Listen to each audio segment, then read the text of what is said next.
Welcome to Falmouth, Massachusetts at Fuller Field for a matchup between the YD Red Sox and the Falmouth Commodores. Brian McLaughlin here with Andre Sims pregame.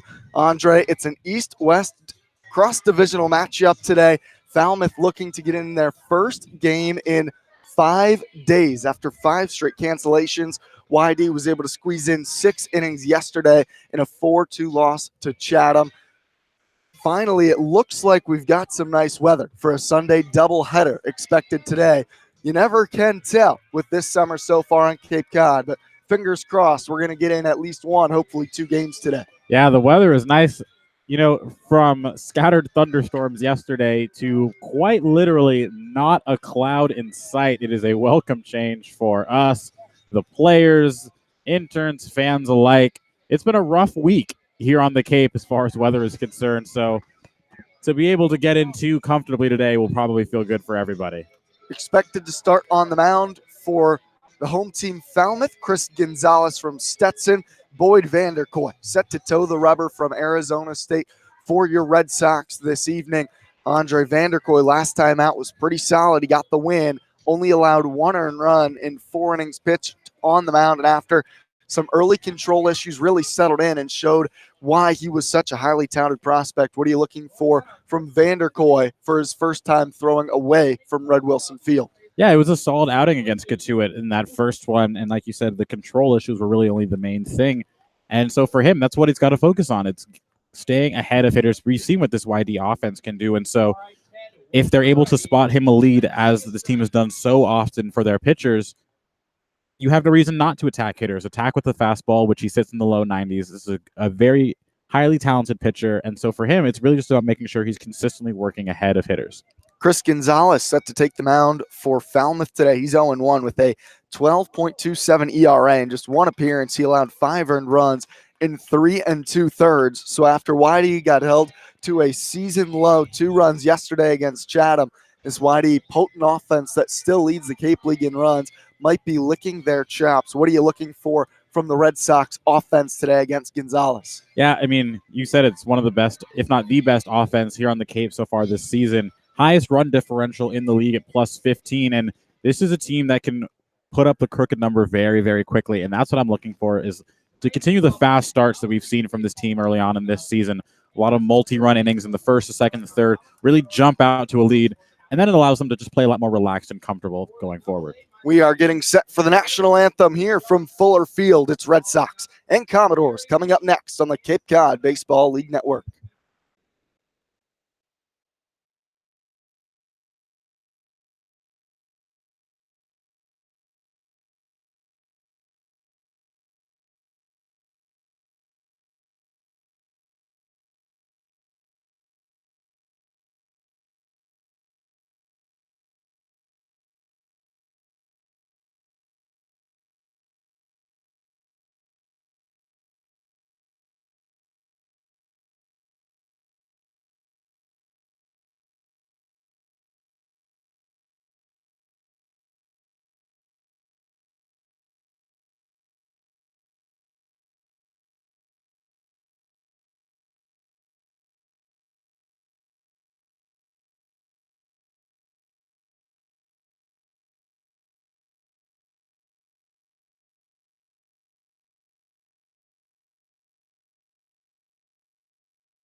Back at Fuller Field, set to get started in the top of the first inning between the Falmouth Commodores and the YD Red Sox. Brian McLaughlin and Andre Sims here. Andre, YD falls yesterday to 4-3-1. Meanwhile, Falmouth hasn't played in 5 days. Both teams have been anxious to get back out on the field. What are we looking at today is just some keys to victory for both sides and two teams that just haven't played much baseball recently. Yeah, I think the name of the game today is just going to be getting back into a rhythm. You know, when the beauty of the Cape League season is that it's the day in, day out. You're not taking a bunch of days off in a row. You get one here, one there, but you're playing 5-6 days out of the week. But for a lot of these teams, not just these two, but all across the Cape, they're playing 1, maybe 2 games a week, and so they're not really able to get into a rhythm in the box. And like if you are playing well, if you you play well in a couple games in a row, but then you all of a sudden have 3 days off, it kind of cools off a hot streak. So it's just about getting back to playing consistently again.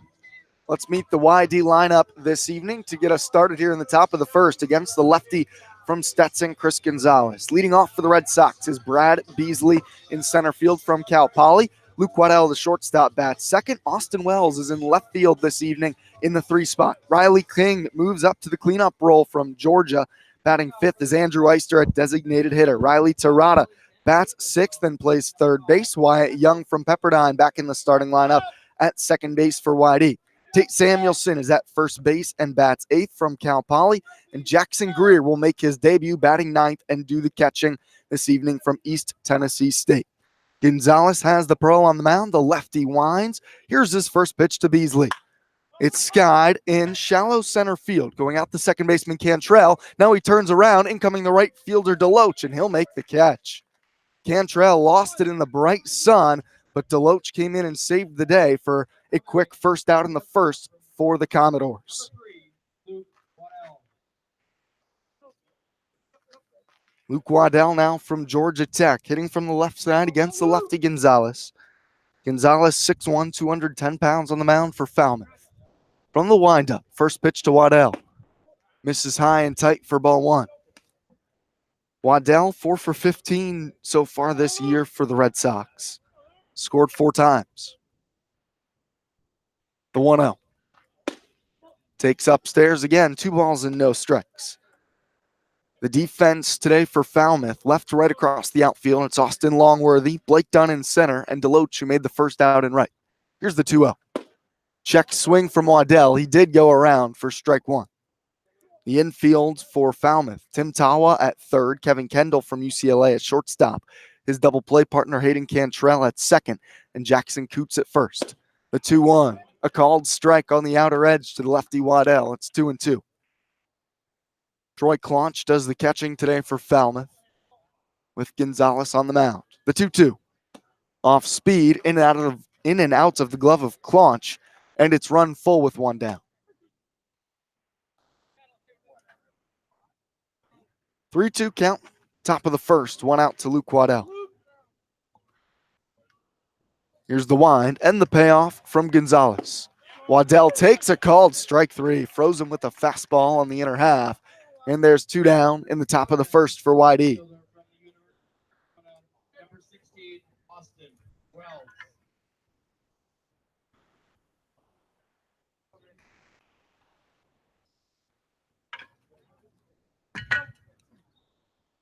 Wells, the power hitting lefty from Arizona. First pitch from Gonzalez. Flips a curveball right down the middle for strike 1. Wells hitting .333 with 3 long balls so far for YD, one of their leading hitters. The 0-1. Swing and a miss over the off speed, and it's quickly 0-2 from Gonzalez. Smart pitching there from Gonzalez, facing a hitter like Wells, who is, like you said, one of YD's best hitters this season. The 0-2.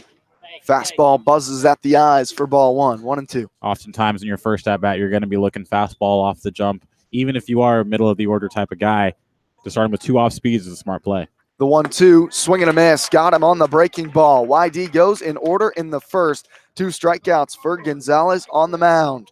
It's Boyd Vanderkoy taking the mound when we return for YD. Coming up next on the Cape Cod Baseball League Network.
Bottom of the first inning in Falmouth, we're scoreless. Boyd Vanderkoy on the mound for YD, getting set for his second appearance in the starting rotation for the Red Sox. Let's meet the lineup he'll be going against today for the Commodores. Hayden Cantrell, the switch hitter, leads off at second base. Austin Longworthy, in his third year for Falmouth, bats second. Trey Cruz is batting third, the designated hitter. Troy Claunch bats fourth, doing the catching. Tim Tawa in the 5 spot, playing third base. Zach DeLoach in right field bats sixth. Blake Dunn bats seventh in center. Jackson Coots bats eighth, and Kevin Kendall, making his debut from UCLA, bats ninth.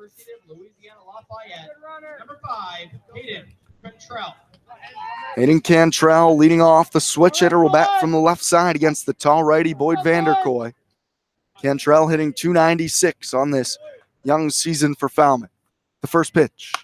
Fastball swung on and fouled back by Cantrell. It's 0-1. Vanderkoy 1-0 with the 2.25 ERA for the Red Sox. Struck out 4 and walked 3 in his first outing. From the windup, brings the 0-1 to Cantrell. Fastball inside, and it catches a piece of Cantrell, and he'll head down to first with a hit by pitch. First base runner of the day for Falmouth with nobody down. Never want the leadoff man to reach in any inning, especially not by way of the hit by pitch. It's a free base, and also potentially an early sign of more control issues for Boyd Vanderkoy. Now Austin Langworthy from Florida, 3 for 18 so far this summer, hitting from the left side against Vanderkoy. From the stretch with the man on first. First pitch to Langworthy, sharp grounder, right side, past the diving Wyatt Young into left. Cantrell on his way to third. Throw comes in from King to second. Safe at third is Cantrell. Langworthy holds up at first, and the first 2 men are aboard on the corners for Falmouth to begin this bottom of the first. Sort of the opposite narrative of what I set up pregame. That's why the offense notorious for getting off to fast starts. We saw it against Orleans just a couple days ago with hanging a 5 spot in the first, but shut down 1, 2, 3 in their half, and now Falmouth very quickly in a dangerous situation. Third straight lefty for the Commodores. Trey Cruz, also a switch hitter from Rice, batting in the 3 spot. First pitch of this at bat, roped right field line, it hooks foul. Destined for extra bases if it were a few more feet to the left, but Cruz falls behind 0-1. Hitting .364 so far for Falmouth. Nobody down, bottom of the first. 0-1 count from Vanderkoy. Sets at the belt and delivers. Grounder through the right side. Wyatt Young dives again, but he won't get there. That'll plate a run. Going first to third will be Langworthy. And once again, runners on the corners for Falmouth, and they jump out to an early 1-0 lead. Still nobody out in the first. RBI single for Trey Cruz as Cantrell led off this first inning with a hit by pitch. Trots home, and with still nobody out, it's Troy Claunch from Oregon State. His debut for Falmouth today.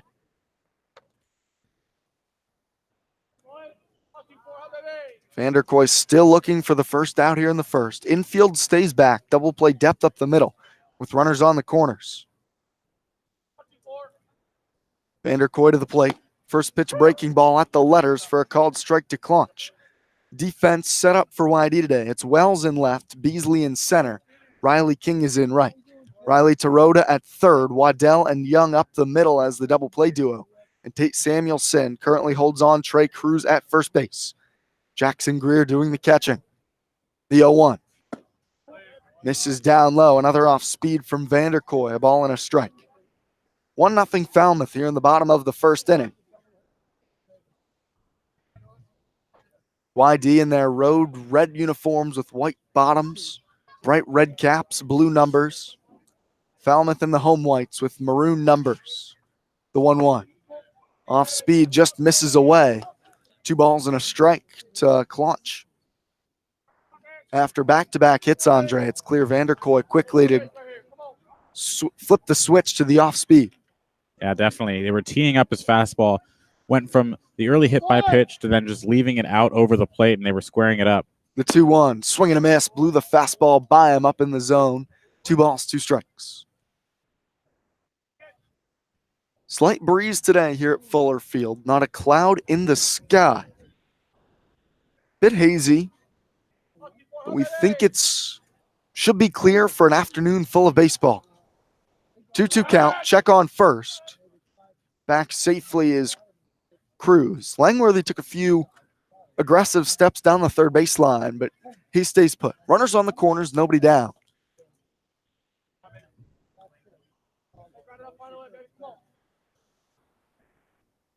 Vanderkoy sets to the plate. Fastball just off the plate away. Thought he had the first out in this first inning, but instead a full count to Clunch.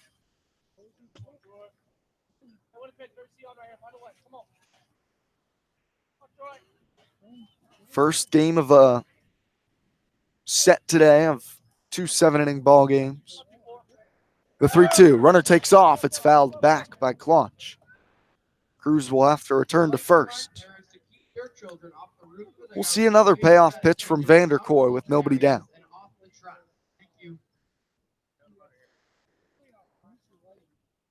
Falmouth, who has struggled offensively so far this season, jumping on Vanderkoy here in the first.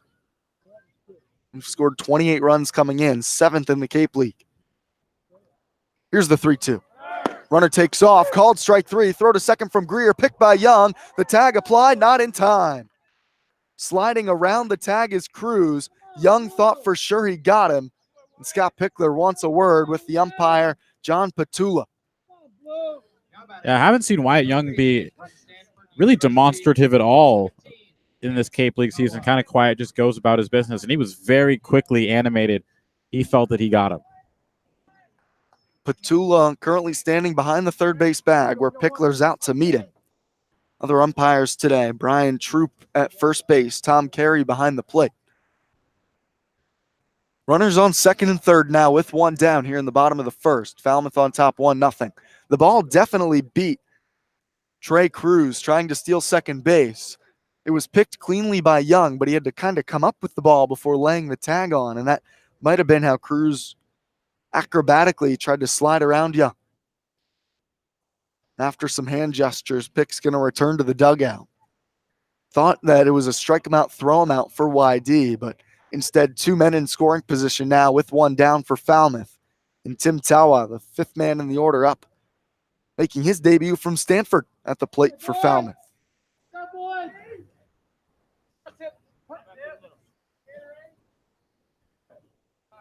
Infield still back here in the first for YD. Still from the stretch. Vanderkoy delivers. Breaking ball misses down. 1-0. That could be potentially big in the landscape of this game, considering the fact that was potentially 2 outs right there. Now only 1 with 2 runners in scoring position. Suddenly a 1-run inning could become a 3 or a 4-run inning. Especially in a shortened game. Only 7 innings, every out, every run becomes even larger. The 1-0. Check swing by Tawa. Flares it over towards the concession stand. Curving it around the cage here. Not an area you'd expect a line drive to go to, but it's a foul ball for strike 1. 1-1.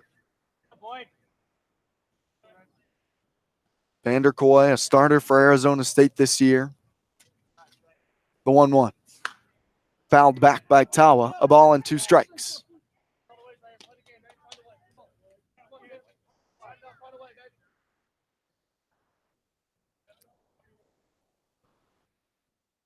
Tawa this year for Stanford. One of their infielders, primarily at third base. Vanderkoy sets at the belt. Here's the 1-2. Fouled off again by Tawa. A defensive swing in the same area as the last cut. That one was in on the hands, but just was able to stay alive.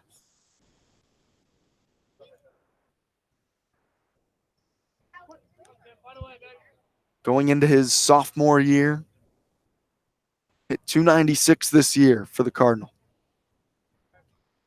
The 1-2. Check swing. He did go around, according to Tom Carey. Falmouth not pleased. Quickly, the YD dugout got vocal there as well. It's a strikeout, second in a row for Vanderkoy. And now there's 2 down with runners on second and third. Back-to-back big strikeouts for Vanderkoy. Another bang call there that also could have very big ramifications in this one. Tawa was very clear that he didn't feel as though he went around. 2 down. Now Zach DeLoach from Texas A&M, the right fielder. First pitch from Vanderkoy. Breaking ball misses down and in. DeLoach holds his swing. DeLoach looking for his first hit for Falmouth. 0 for 5. A walk and a couple of strikeouts so far this season.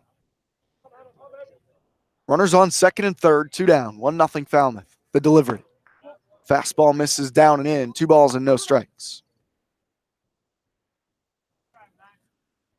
Vanderkoy, a guy who can pump up the fastball in the mid-90s with his tall 6'5" frame. DeLoach 6'2", 200 pounds in the batter's box. The 2-0 from Vanderkoy. Fastball letter high for strike 1, 2-1.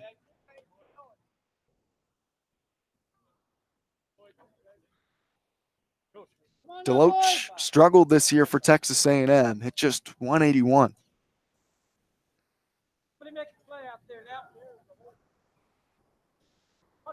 Here's the 2-1. Ground ball up the middle. Waddell is there at shortstop. He'll round, throwing the run to first. Close play, not in time. An infield hit as DeLoach beats it down the line. 1 run comes across. Cruz moves up to third. The soft grounder to short. Waddell took his time getting to it, unleashed the throw in a hurry, but DeLoach dug down the line and gets himself an infield single and an RBI. This is why coaches preach hard 90s. You never know on a soft ground ball whether or not you can beat it out. And if you're just jogging, anticipating the fact that it's a routine play and you're going to get thrown out anyway, you miss out on a run. 2-0 Falmouth now. Runners on the corners in the bottom of the first. It's Blake Dunn at the plate from Western Michigan. Vanderkoy, fastball, laced into right field, over for it, King. It's going to get down for a base hit. King will unleash a throw to second, holding the base runner Dunn at first. Crossing the plate and scoring is Cruz, and DeLoach goes first to third. 3-0 Falmouth in the first. 4th single of the frame for Falmouth. They've now scored twice with 2 outs to go ahead 3-0.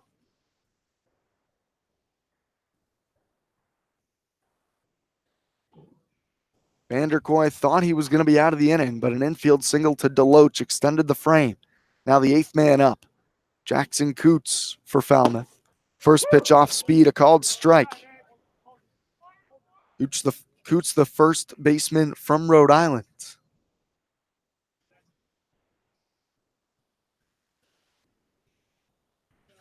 Three for 8 so far for Falmouth. He's scored 3 runs. Vanderkoy, check on first. Back with the dive is done. Runners on the corners, 2 outs. Falmouth on top, 3-0 in the bottom of the first.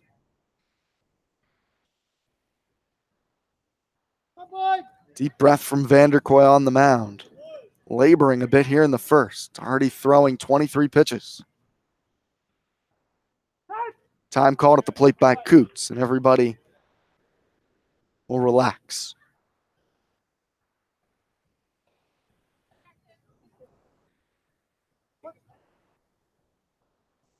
Coots, another lefty here against Vanderkoy. The lefties have struck Vanderkoy well in the first.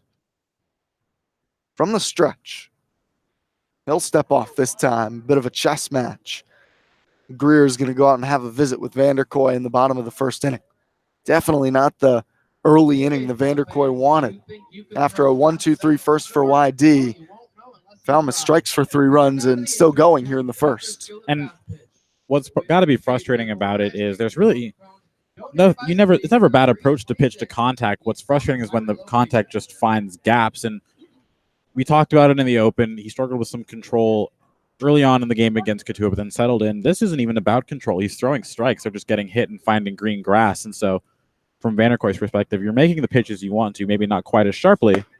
0-1 misses high and away to Coots. But you're still throwing strikes. And as a pitcher, that's really all you can ask for at the end of the day. And so for him to just be getting barreled up has got to be frustrating for him. A ball and a strike to the first baseman now for Falmouth, looking to get out of this tiresome first frame.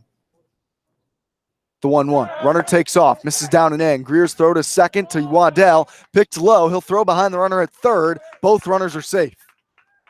Dunn swipes second.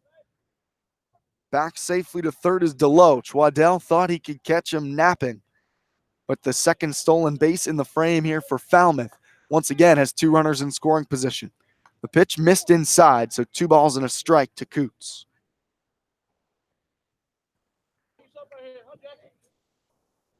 Vanderkoy raises the glove above his head, brings the 2-1. Fouled off at the plate by Coots, and it's even. 2 balls, 2 strikes.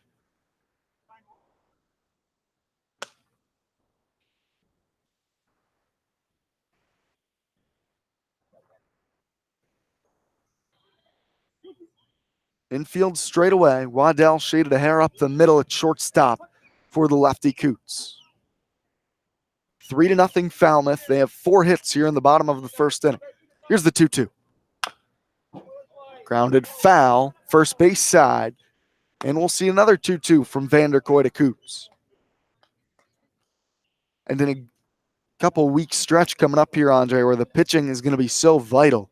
You want to see Vanderkoy go deep in this outing to save the arms down in the bullpen for YD. After all these cancellations, everybody's pitching rested now, but expected to be taxed going forward. The 2-2. Breaking ball, again slashed foul on the ground on the first base side. Another 2-2 upcoming. I mean, in a league that's already built around pitching and your ability to throw multiple guys out there at any given point in the game, to go into the stretch as of right now where we're looking at 3 to 4 weeks of straight baseball, barring any more rain delays and cancellations, that is going to be a lot of innings and a lot of successive days for your pitcher, so you need your starters to be able to go deep. Another 2-2. In the air, shallow right center field. King racing over, incoming Beasley in center. He's there, and he'll make the catch. 3 runs across for Falmouth in the first on 4 hits, no errors. They left 2 men in scoring position. Second inning coming up, 3-0 Falmouth on the Cape Cod Baseball League Network.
Top of the second inning. It's 3-0 Falmouth as YD comes to the plate for the second time. 4-5-6 for YD due up against Chris Gonzalez. Gonzalez made short work of the Red Sox top of the lineup back in the first, inducing a soft flyout and a couple strikeouts against the YD lineup. It's King, Eister, and Terada due up for YD as we begin the second against Gonzalez. First pitch to King, misses away with the fastball, 1-0. King, 1 for 3, 1 run so far in his brief YD career. The 1-0. Lined foul straight back, 1-1.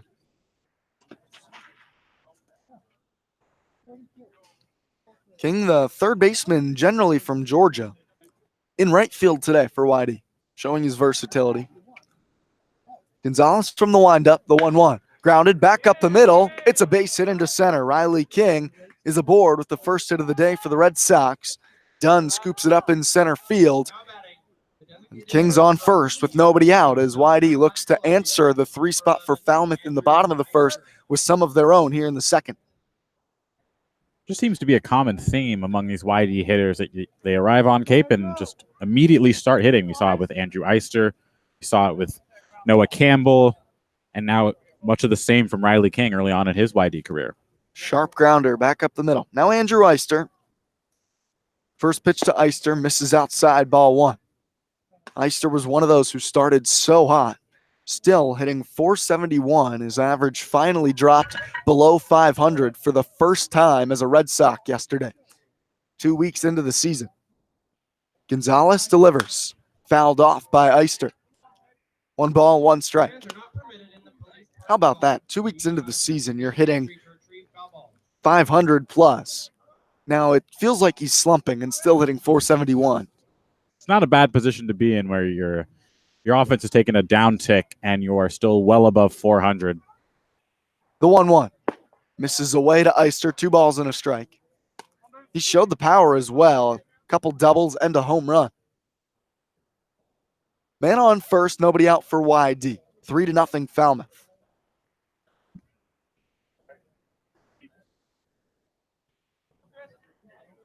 Infield double play depth here for the Commodores. Gonzalez with the 2-1. Curveball misses away to Eister. 3 balls and a strike. You got to wonder if Eister is going to get something to hit here 3-1 with obviously knowing how talented he is in that right-hander batter's box. Not an RBI situation per se, but if he gets one in the gap, there's potential there. Stands right on top of the plate. The 3-1. Fastball outside, ball 4. And King moves up to second. And Andrew Eister on first base. The first 2 men aboard here for YD in the second. And now it's Riley Tirada with nobody down. It's becoming the identity of this team, this bounce back ability. You always talk about having to have a short-term memory and things like this, flushing the batting, focusing on what's ahead, and this YD team does that excellently. Now, as I said, Riley Tirada, he struggled a bit as of late. 3 for 21. Runners on first and second, nobody out. Gonzalez to the plate. Tirada takes a fastball strike at the knees, 0-1. All 3 of Tirada's hits on this season so far have been doubles. And slugging percentage will appreciate that. Riley would probably tell you he'd like to see the batting average climb a few ticks. Gonzalez from the stretch. Tirada squares the bunt. Tirada gets it down, third base line, trickling up the line, foul ball. Tawa comes forward and picks it up foul as it was hovering right around the grass cutout. The chalk line here at Fuller Field, as soon as you get off the grass, is that baseline and the chalk. So once it fell off the grass, it immediately bounded foul. 0-2 now to Tirada.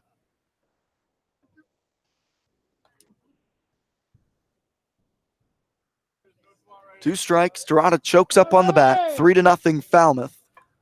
YD threatening in the second. First game of a doubleheader today between the Commodores and Red Sox. Gonzalez, the lefty from Stetson, sets at the chest. The 0-2. Misses low. 1 ball, 2 strikes.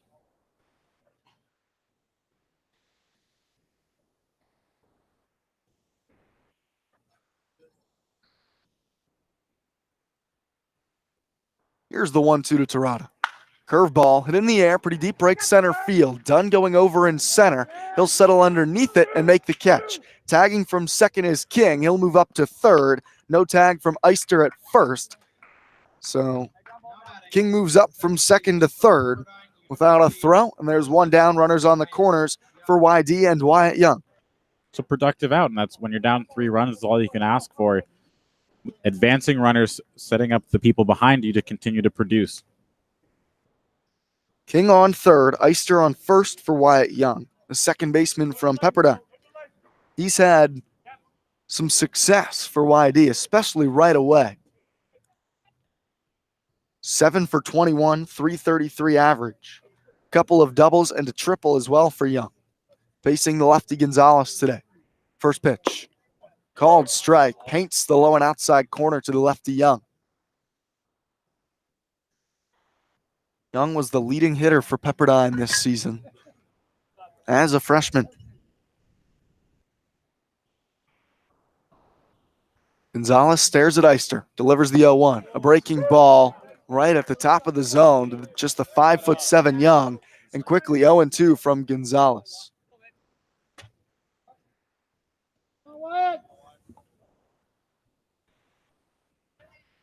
Middle infield still at double play depth with one down. The 0-2. Called strike 3 to Young. He thought it missed down and away. He looks at 3 pitches for the second out here in the second inning. A backwards K, third strikeout for Gonzalez.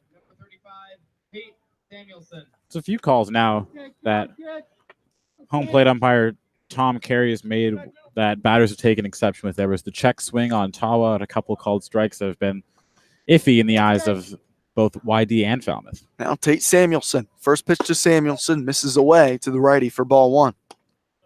Samuelson 2 for 8 through a couple games with the Red Sox. He's driven in 3 runs. Has an RBI opportunity here with runners on the corners, 2 down. His team trailing 3-0. The 1-0. Fastball misses away, 2 balls, no strikes.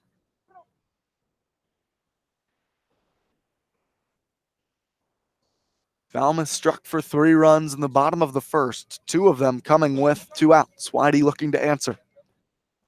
The 2-0 from Gonzalez. Fastball just below the knees, and it's 3-0 to Samuelson. Runners on the corners for YD. Riley King led off the frame with a single. Eister followed with a walk, but it's back-to-back outs following those 2. Here's the 3-0. Fastball right down the pipe for strike 1. 3-1. Samuelson likely taking all the way there. Wind slightly drifting out here at Fuller Field. The 3-1.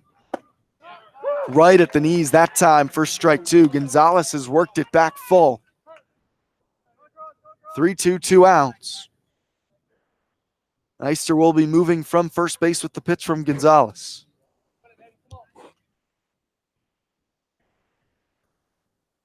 Samuelson at the plate. Gonzalez comes set, kicks and deals.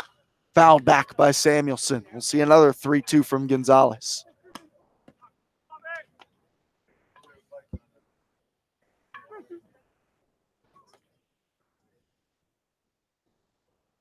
Samuelson, the tall first baseman, 6'2", 205 from Cal Poly. Gonzalez, another 3-2. Fouled back again. We're having a battle here between Samuelson and Gonzalez.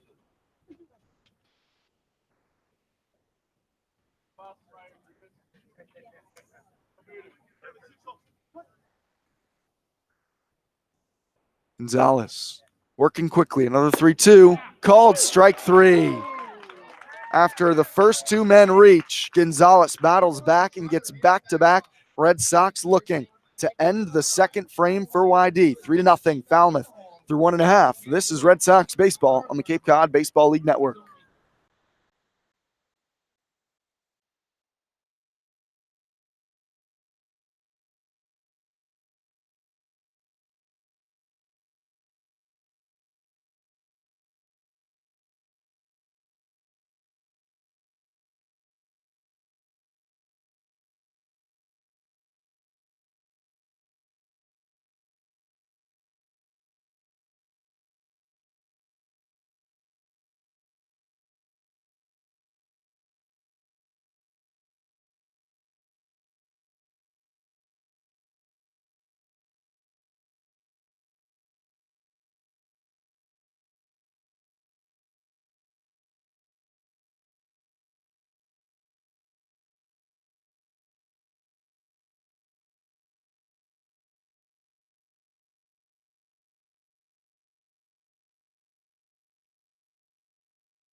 Three to nothing Falmouth here in the bottom of the second inning.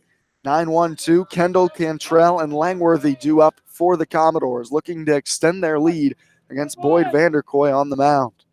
Vanderkoy from the wind-up to the lefty Kendall. First pitch in the air, shallow right center. Beasley over, calling for in center field for the Red Sox, and he's there for the first pitch on just one out from Vanderkoy in the second. After a long first inning in which Vanderkoy threw just under 30 pitches, happy to see one pitch, one out against Kendall here in the second. Yeah, and the response will be big, both in the context of how YD fares in this game and also just for his confidence going forward to be able to bounce back from the 3-run bottom of the first. Now back to the top of the lineup. Hayden Cantrell takes a first pitch in the dirt for ball one.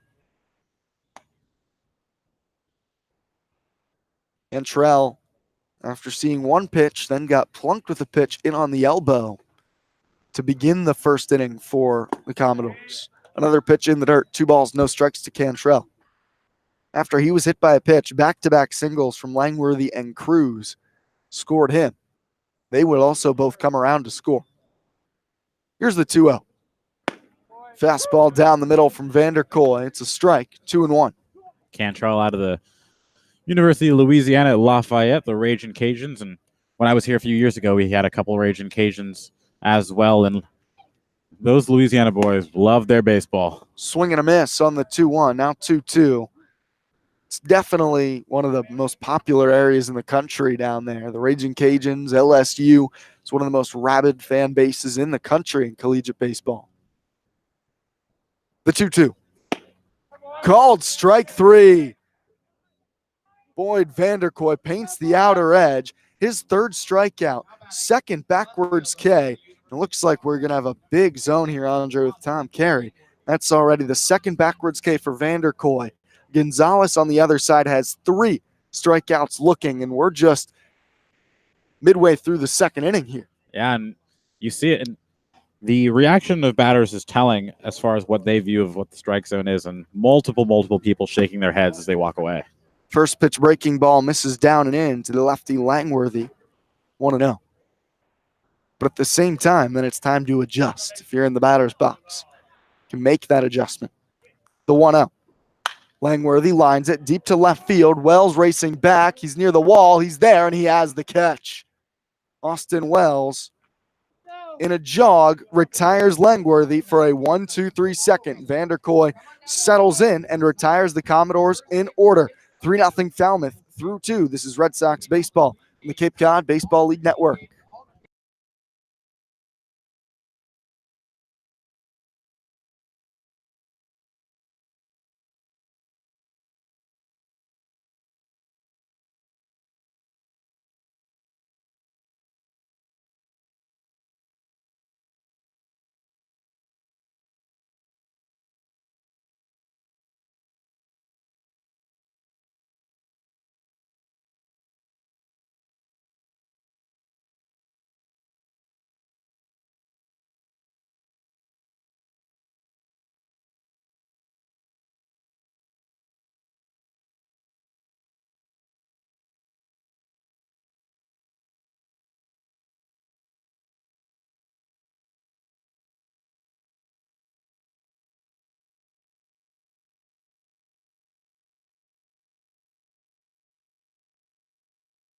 Top of the third inning, it's 3-0 Falmouth. Carlos Gonzalez has worked rather easily through 2 innings against the YD order. 9-1-2 due up for the Red Sox. It's Greer, Beasley, Waddell against the lefty Gonzalez from Stetson. He allowed the first 2 men to reach last half inning in the second, and it looked like YD might be able to get on the board, but then got back-to-back men looking to end the frame to keep it at a 3-0 Falmouth lead. Jackson Greer now digs in his debut for YD. First pitch swinging, fouls it back out of play, 0-1. Greer, the catcher from East Tennessee State, had a good year for East Tennessee State at the plate this year, hitting above 300. 10 home runs as well for the catcher. Here's the 0-1. Breaking ball at the knees, strike 2, and Greer quickly down in the count. Come on, Jackson. Gonzalez winds. Here's the 0-2 pitch. High and away to Greer. A ball and 2 strikes. Greer. Go, Jackson. It's from a bit of a squat, open stance from the right side. Gonzalez with the 1-2. Fastball high. There was some heat behind that one. 2 balls, 2 strikes. Yeah, reached back for it on that one. Popped the glove of Trevor Clonch behind the plate. The windup and the 2-2. Breaking ball fouled off by Greer. We'll see another 2-2 pitch. Was able to just get a piece of that off speed. Greer wearing number 44 for the Red Sox. Beasley awaits on deck. Gonzalez will shake once. Now to the plate. The 2-2. Line drive, left field, a base hit for Greer in his first at-bat for the Red Sox. So the hot start for the fresh-faced Sox continues as Greer just went down and got that one around the knees and poked it to left for a leadoff single in the third.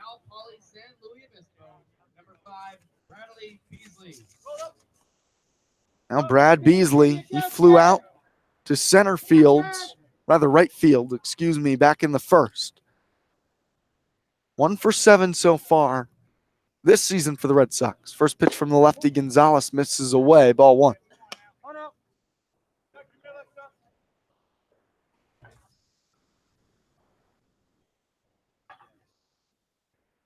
From the stretch, Gonzalez to the plate.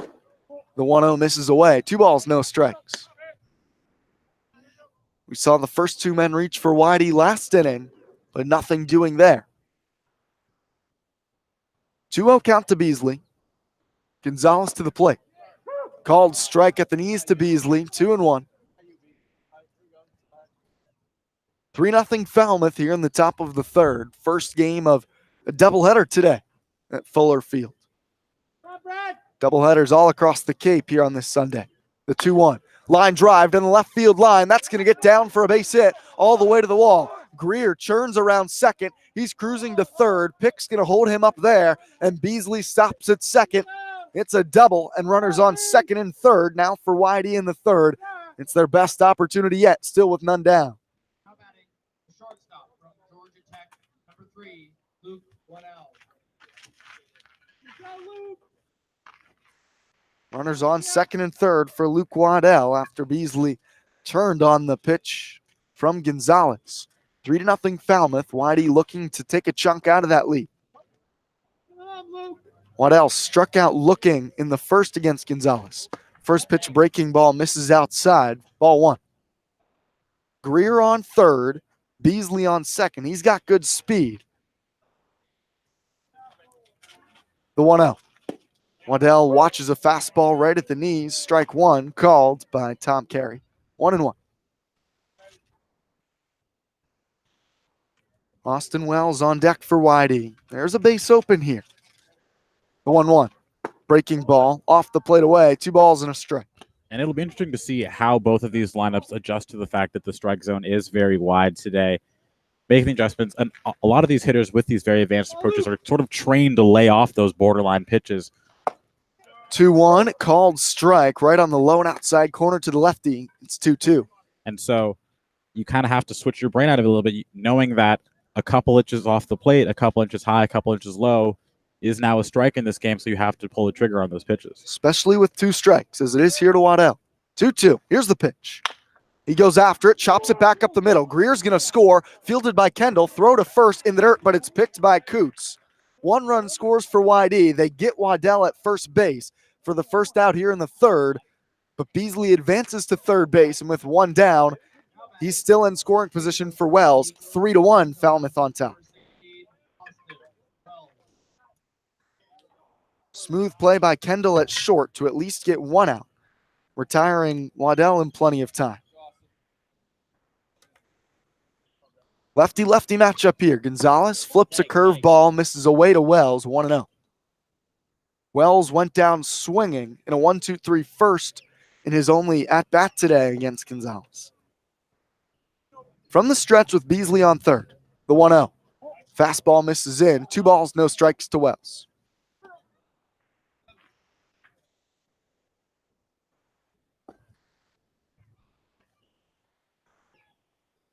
Wells playing left field today from Arizona. The Pac-12 Freshman of the Year has made a name for himself early in this Cape League season. Was last week's Cape League Player of the Week. The 2-0. Fastball misses away. 3 balls, no strikes. Now, I wonder, with so many rainouts and cancellations this week, Andre, how are they going to decide the pitcher and player of the week? At this point, I'm not even sure if they'll even award one. Austin Wells will remain it for another week. The 3-0. Lines it in the air, pretty deep left field. Langworthy going back on it. He's near the wall. It one hops the wall. Wells around first. He's going to have extra bases. Beasley scores easily, and Wells stops at second. It's a 1-out double for Wells. Back 2 doubles in the inning for YD. They plate 2 runs, and they're still cooking here in the third. Second double of the season for Wells.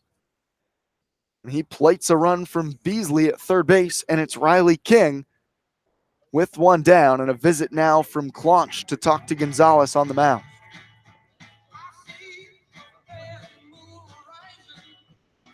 There's some action down the right field line for Falmouth in their bullpen. Now, Gonzalez in his last start made it into the 4th, but was roughed around there. He gave up 5 earned runs over 3 2/3. YD with 3 hits so far here in the 3rd. Here's the first pitch to King.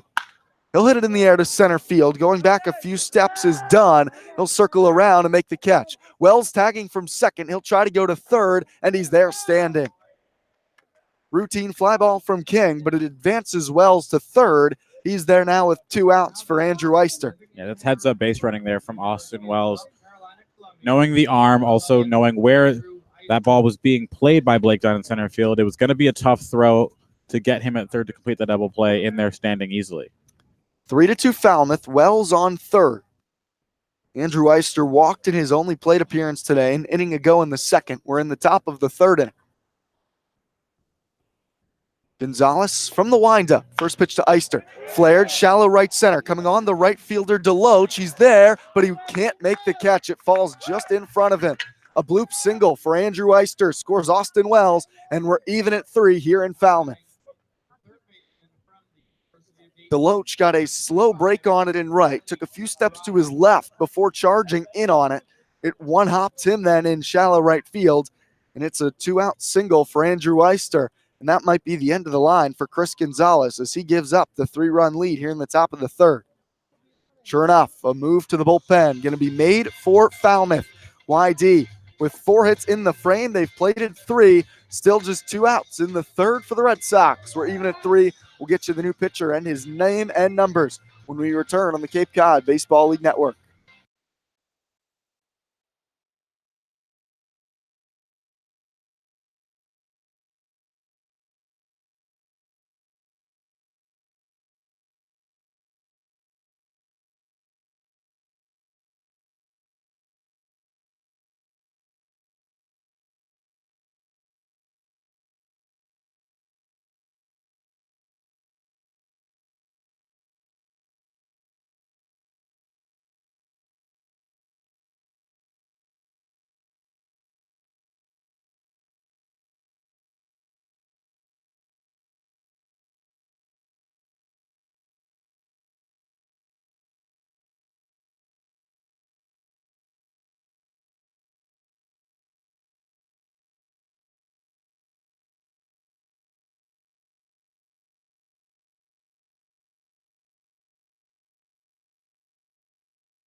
Back in Falmouth, we're even at 3 midway through the top of the third inning. New reliever on for the Commodores. It's Sean Mullen from UCLA in relief for Chris Gonzalez. Gonzalez allowed 4 hits and 3 runs here in the third inning against YD. Falmouth was up 3-0, but it is back to even here between the Commodores and Red Sox. Riley Terada at the plate for YD to face Mullen with 2 down. Andrew Eister on first base. First pitch off the plate inside. Ball 1 to Terada from Mullen. Mullen was a 35th round pick in the 2018 draft of the Rockies. Throws some heat out there on the mound. The righty from the stretch with Eister on first, the 1-0. Terada grounds it left side foul. 1 ball, 1 strike.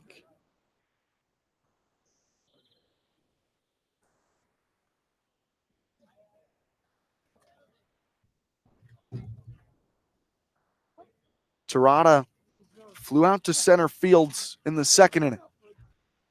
Mullen with the 1-1. Off speed on the inner half to Terada. A ball and 2 strikes.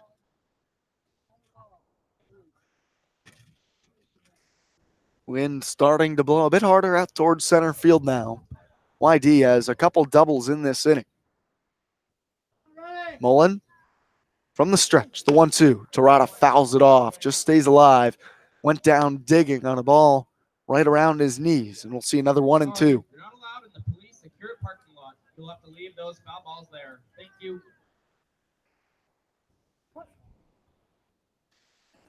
3-3, top of the third inning. YD looking to add more in a 3-run frame. 1-2 count to Terada. Here's the pitch from Mullen. Breaking ball, it hits Terada right on the backside. Just kind of turned around and let it plunk him, and he's aboard with 2 down. Men on first and second now for Wyatt Young. Second hit by pitch of the day. First from a Commodore to a Red Sox. Young struck out looking with 2 men on back in the second. Looking to redeem himself here with men on first and second. 2 outs now in the third. Eister on second, Terada on first. Mullen on the mound for the Commodores. Kicks and deals. Fastball away to Young, 1-0.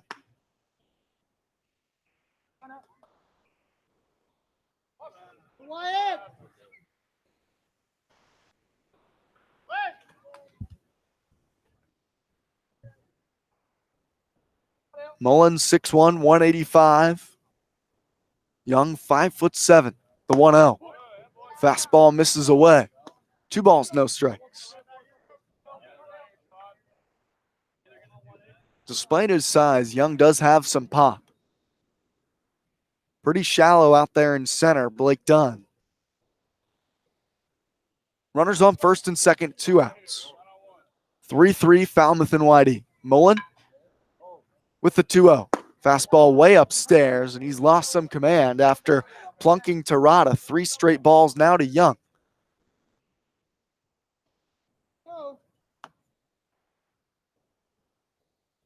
Tate Samuelson on deck for the Red Sox.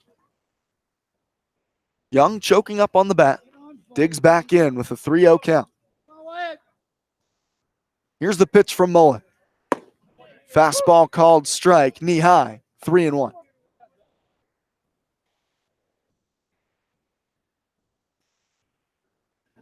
This is Mullen's debut for the Commodores. Rising sophomore from Bakersfield, California. From the stretch here with runners on first and second, the 3-1. Young drives it, center field, incoming Dunn. It's going to fall in front of him. Eister's coming to the plate. Here's Dunn's throw. It's cut off by Coots, and Eister slides in safely. A 2-out knock for Wyatt Young gives YD the 4-3 lead. I'm not sure if that ball should have been cut off there. It looked like it had the distance to at least, at worst, 1 hop clonch behind the dish, and he looked like he was set to make the tag, and with a clean catch, you never know, because Eister was still a few steps from home plate when that ball got cut off, and it was an awkward cut for Coots to have to leap and make that grab, so there wasn't going to be any relay throw, so almost ruined the chance. Looked like it was online. We'll never know if it would have had a shot at Eister, as Coots made really an acrobatic catch to cut it off. Now Tate Samuelson at the dish with men on first and second.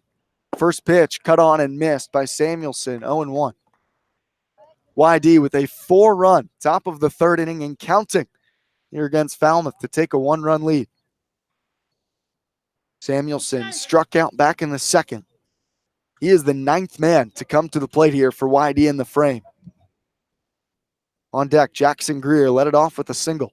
The 0-1. Down in the dirt, snuffed out by Claunch. Terada moving up to third. Low throw, gets away, but backing up the play is Kendall. Advancing from second to third is Terada. It was a low throw from Claunch.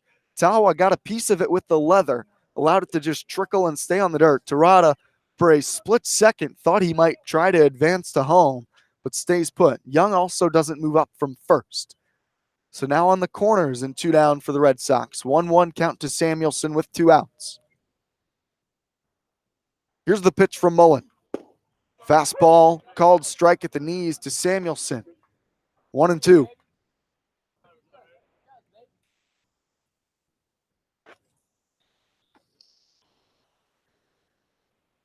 Mullen taking his time out on the mound. First base side of the rubber as he gets set. Now the 1-2. Young takes off, fouled off by Samuelson, out of play. Young was moving with the pitch from first. Terada on third. Samuelson at the plate. Everybody straight away. Cantrell maybe shaded a bit up the middle at second. Prepared now to cover the bag should Young take off again from first. That's a pretty good sized lead over there on Mullen. We haven't seen him check on a bag yet. 1 ball, 2 strikes the count. To the plate. Samuelson goes down low and fouls it off.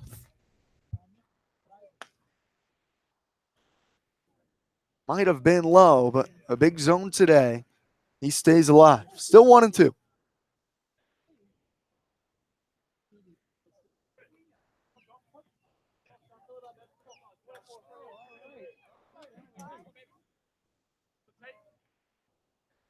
Samuelson, slight wave of the bat. Mullen comes set, delivers.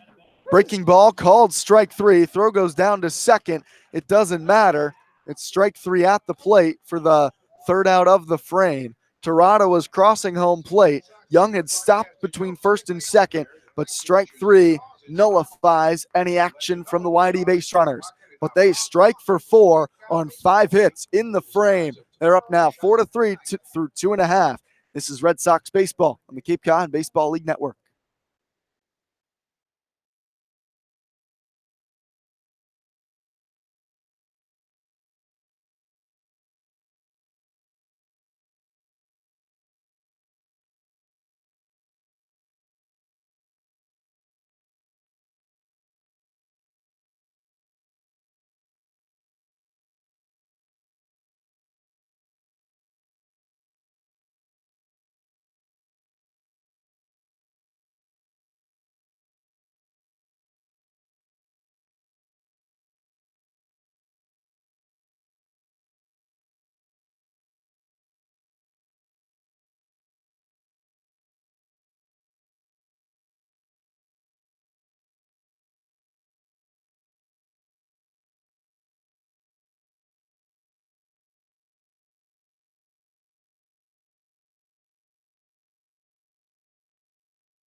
Four-3 YD here in the bottom of the 3rd inning at Falmouth. Falmouth was out on top 3-0 after the bottom of the 1st, but Boyd Vanderkooy's team has given him some run support. They answer with 4 runs in the top of the 3rd. Vanderkooy got some rest in that frame. Back out on the mound now against the 3-4-5 men, the meat of the Falmouth lineup here in the 3rd. Trey Cruz leads off. First pitch to the lefty is a called strike on the outer edge. The designated hitter Cruz singled, drove home a run in the 1st, and would come around to score. The 0-1. Swing and a miss over the top of an off speed from Vanderkoy. And Vanderkoy, after a rocky first, appears to have settled in, up 0-2 now on Cruz. From the windup, winds and fires. The 0-2 pitch. Fastball just down low. Only by a hair. Greer held it for an extra frame to try to hold it there and show the umpire that it was in the zone, but just misses. 1-2. Here's the delivery. Fastball upstairs. 2 balls, 2 strikes. The switch hitter Cruz from Rice has had some major success early in this season for Falmouth. Now the 2-2 from Vanderkoy. Off speed misses low, and after out in front 0-2, Vanderkoy has allowed Cruz to work it all the way back to full.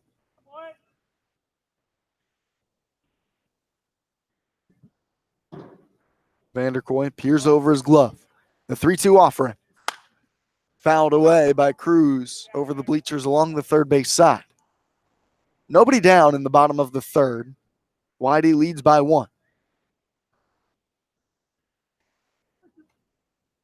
3-2 count at the plate to Cruz. Waves his black-barreled bat just above his helmet in a tight circle. The 3-2. Fastball just high and outside. A couple pitches in that at-bat Vanderkoy barely missed with, and it's a leadoff walk to Cruz. And with the zone being as large as it is, there was this moment of anticipation on both of those pitches, Brian, where no one knew whether it was going to be a ball or a strike.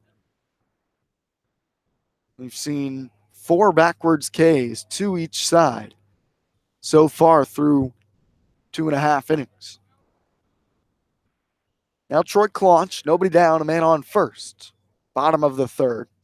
He struck out looking in the first, one of those victims. First pitch breaking ball down low to Claunch. 1-0.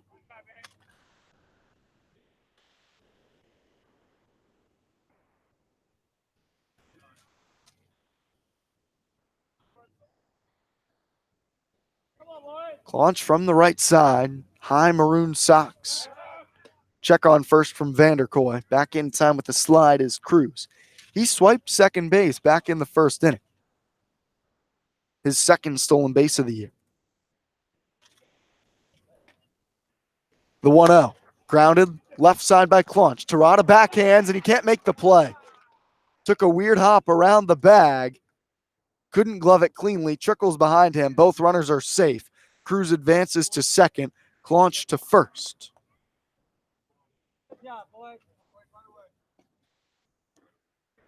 Men on first and second. Nobody down now for the Commodores.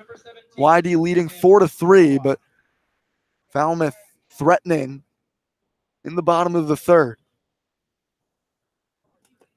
Very uncharacteristic error there for Riley Tirado. We've seen him play a great defensive third base. It was a tough play as he was having to navigate around the third base bag itself. Charged hard, looking at a potential double play ball, but couldn't handle the in-between hop. First pitch to Tim Tawa, grounded back up the middle. Waddell to his left, Fields flips to Young at second, sidearm fling to first in time. A smooth turn up the middle from Waddell and Young to get a double play. 2 down, a man on third now for Falmouth. That's a big-time double play for Vanderkoy and for YD to avoid a potentially tricky 2-on, 3-on, potentially nobody out situation. So to be able to roll the pair there and make it just 2 outs, runner on third, becomes a much more manageable situation for Vanderkoy on the mound. Waddell showed good range going to his left, and Young, quick feet around the bag on the turn. Zach Deloach now at the plate with 2 down. He singled in the first, drove in a run. It's from the left side against the righty Vanderkoy. First pitch, off speed on the inner half, strike 1 to Deloach. It was an infield single from Deloach with 2 outs, a slow roller at Waddell. At shortstop that he took his time getting to, and Deloach busting it down the line was able to beat the play. Extended that inning. Now the 0-1.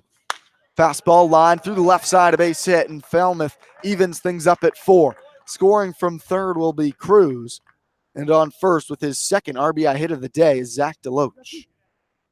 How about it? Center fielder from Western Michigan University, number 23, Blake Dunn.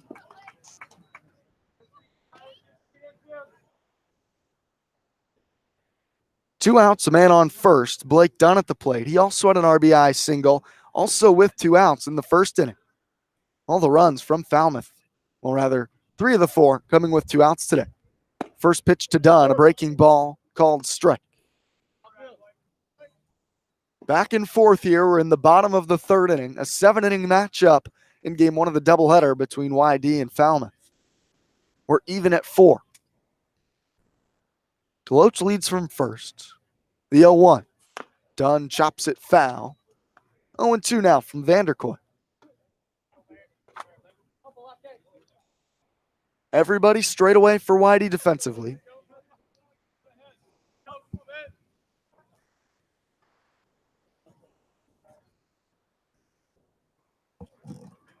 Vanderkoy deals the 0-2. Runner takes off. Pitch misses high. Greer's throw to second in the dirt. Young can't pick it. Deloach going from second to third. Throw comes in from center from Beasley. It ricochets off Deloach down the line, but he'll stay at third. Terada scampered after it and tracked it down. Greer's throw was low. It was in time, but Young couldn't quite pick it and lay it back down at second. So now Deloach at third with 2 outs. You got to start to wonder, Brian, if these Commodore base runners are seeing something that works to their advantage, either in the timing of Vanderkoy or just continuing to challenge Greer's arm behind the plate. He's left a couple of throws short on these stolen base attempts to second base. So maybe they're seeing that that's something they can take advantage of.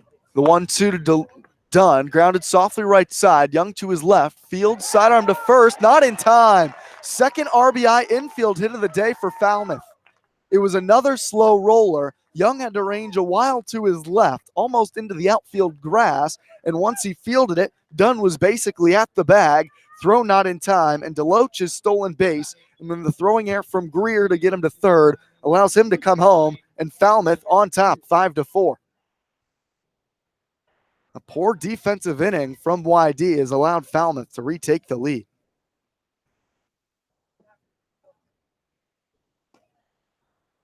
So Dunn on first with 2 outs. Jackson Coots at the plate. First pitch, fastball, called strike to Coots. That's the second time today we've seen a slow roller from Falmouth with 2 outs turn into an RBI infield hit.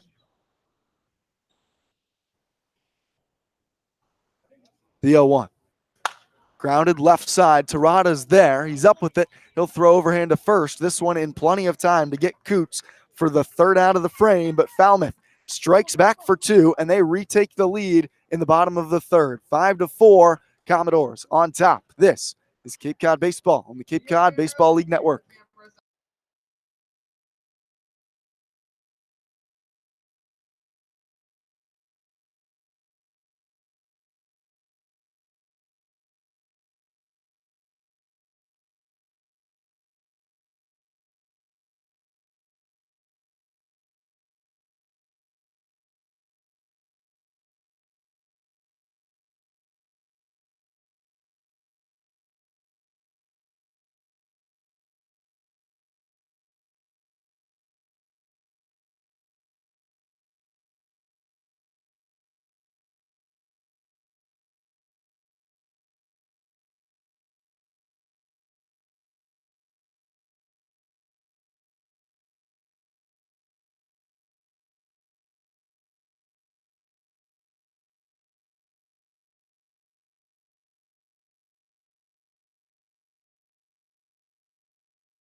Top of the 4th, it's 5-4 Falmouth. It's been a back and forth affair so far, and we're in for a good one, I think, folks, in game 1 of this doubleheader between the Commodores and the Red Sox. Jackson Greer set to lead off for YD here in the 4th. He led off the 3rd with a single for YD and won't turn into a 4-run inning. First pitch, grounded foul on the third base side. Strike 1 to Greer from Sean Mullen back out on the mound in his 2nd inning of work. Mullen came on with 2 outs in the 3rd, but he allowed a hit by pitch and an RBI single in his inning. In relief for Chris Gonzalez. From the stretch, here's the 0-1 to Greer. Fastball, bell tie, strike 2. Final line for Gonzalez. He went 2 2/3, 5 hits, 4 runs, all 4 earned, 1 walk, and 4 Ks. Mullen comes set. Here's the 0-2 to Greer. Breaking ball, swing and a miss in the dirt. It's blocked by Claunch. He'll throw to first in plenty of time to get Greer. Second strikeout for Mullen on the mound, and it's the first out here in the 4th. Top of the lineup up now for YD. Brad Beasley to the plate. He singled, rather doubled, and scored in the 3rd.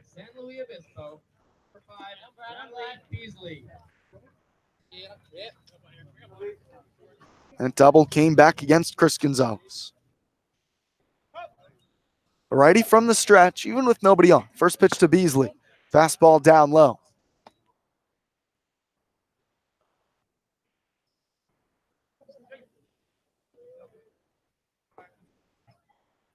Beasley, the outfielder from Cal Poly. Here's the 1-0. Takes another fastball below the knees, just down low. 2 balls and no strikes to Beasley. Along with the double and run in the 3rd, Beasley also flew out in the 1st. Now the 2-0 pitch from Mullen. Swinging a foul back. Big cut from Beasley. 2-1.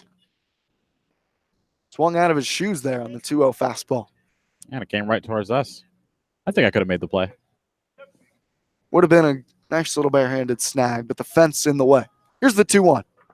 Down low in the dirt. 3 balls and a strike to Beasley.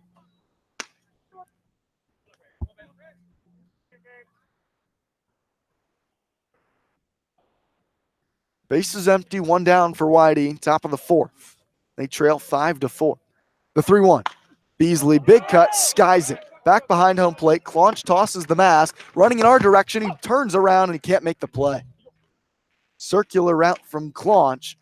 Wasn't that high up there. He was racing after it, but it falls harmlessly. And another opportunity now for Beasley with the count at 3-2.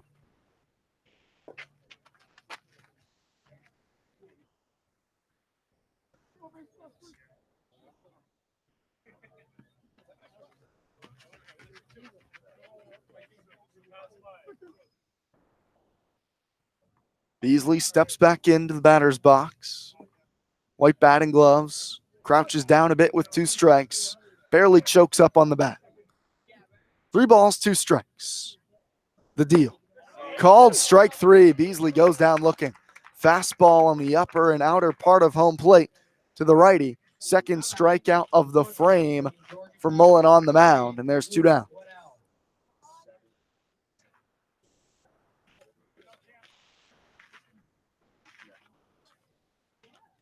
Fifth time today, a Red Sox has gone down looking. I was going to say, looking strikeouts continuing to pile up in this one.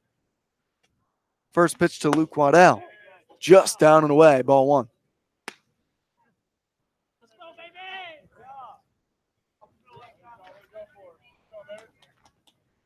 One 1-0 to Waddell, the lefty from Georgia Tech. He's 0 for 2 today. Lifts it softly in the air, shallow left field. Langworthy trotting in. He'll make the catch towards the line. Red Sox go in order in the 4th. It's 5-4 Commodores through 3.5. Easy 1-2-3 inning for Mullen in the 4th. We'll be back for the bottom of the 4th. This is Red Sox baseball on the Cape Cod Baseball League Network.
Back here at Gov Fuller Field here in Falmouth, Massachusetts, not far from the water. The occasional ocean breeze making its way over Arnie Allen Diamond. The first pitch to Kevin Kendall is roped into right center field, and that'll get all the way to the wall. Beasley over to field it on a hop, and Kendall cruises into second base with the leadoff double. That ball was hit really hard into right center. Just a line drive that one hopped the wall from Kendall. He gets under that at all, and that probably leaves the yard. And after it felt like Vanderkoy had really settled in, even last inning in the third, 2 runs for Falmouth, both unearned. That ball was as hard as one's been hit all day against Vanderkoy. So the base running issues continue for Boyd Vanderkoy as the Falmouth Commodores recycle the lineup, and Hayden Cantrell, the leadoff hitter, steps in now, batting from the left-hand side. He'll step out, stretch the shoulder a little bit, step back in. Cantrell hit by a pitch and scored a run in the first and struck out looking in the second. Squares to bunt and takes it back as the ball's in the dirt, and it's 1-0.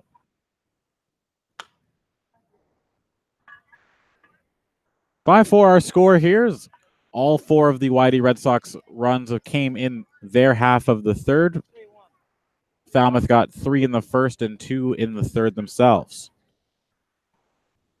It's been a back and forth contest so far in game 1 of the doubleheader today. Cantrell squares to bunt again, and it's nicked foul through the legs of Greer behind the dish, and it's 1-1. Already the third time now the Commodores will be going through the orders. We're entering the home half of the fourth.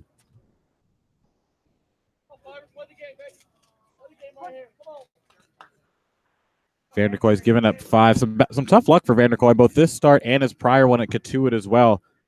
That's now 7 total runs. However, 3 of them unearned across 8 innings of work. First inning, he definitely got hit around a little bit, but the last inning when he gave up those 2, it was the Red Sox defense that couldn't bail Vanderkoy out.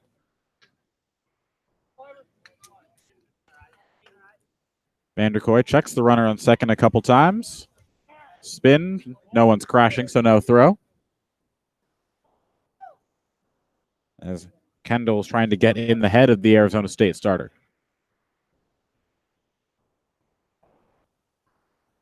Cantrell back in the box, squares to bunt again. This time gets it down, and it's a good one up the first base side. Wyatt Young over to cover, and it's a sac bunt for Cantrell. Kendall advances 90 feet to third. That's the way to execute if you're Falmouth. Just get it down. Guy at the top of the lineup, Cantrell, appears to be able to handle the bat well. First out. If you're YD, you'll trade that out for the runner advancing. No sense in trying to throw ahead of him to third, but now YD going to bring the infield up in this just 7-inning game. You know you've only got 3 at-bats left. So now Austin Langworthy will step in, and normally the 4th inning is not a time where you're really thinking about insurance runs, but in the 7-inning format of the doubleheader, this is absolutely the territory where every run begins to count, especially in a 1-1 game, as the first pitch is a ball 1-0. Normally in a 4th inning of the game, you're not going to see that small ball looking to play for just 1 run in the inning. You're looking for the crooked numbers, but here, like you said. Appeal to third. They say Langworthy did not go around. Langworthy, the Florida Gator.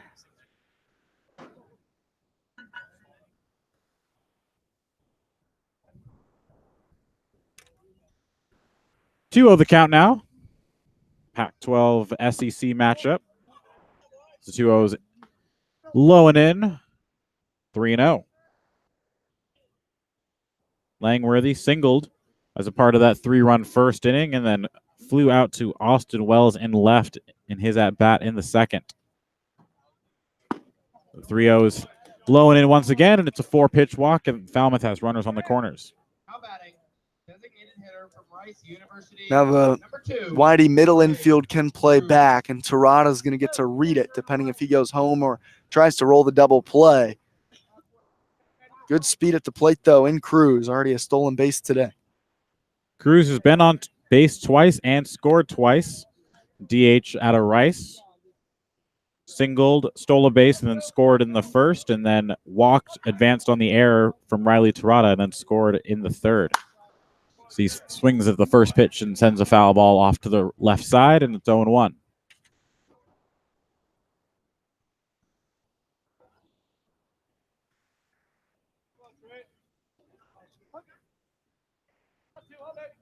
(5-4) here our score.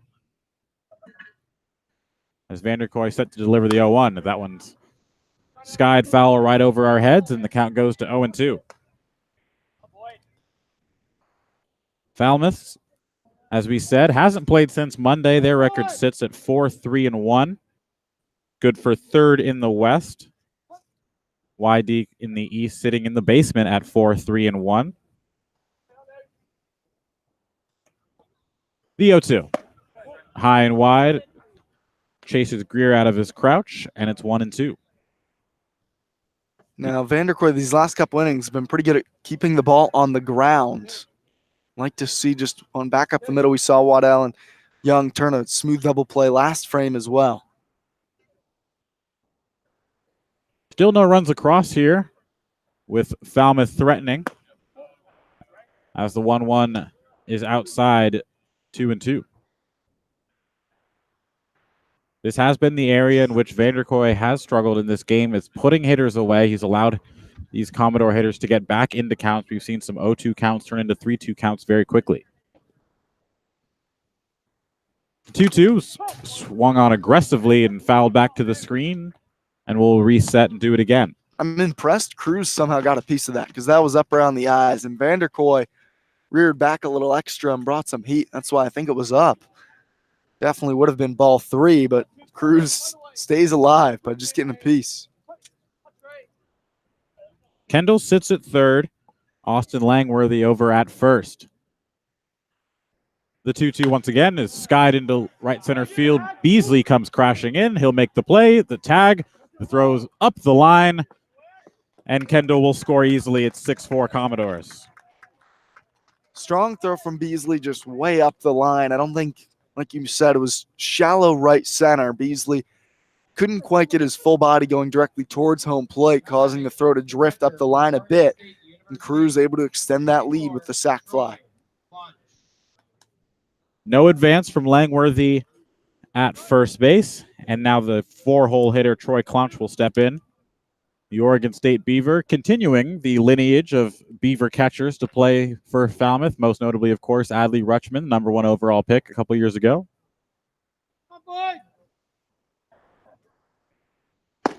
First pitch in there is a called strike, and it's 0-1.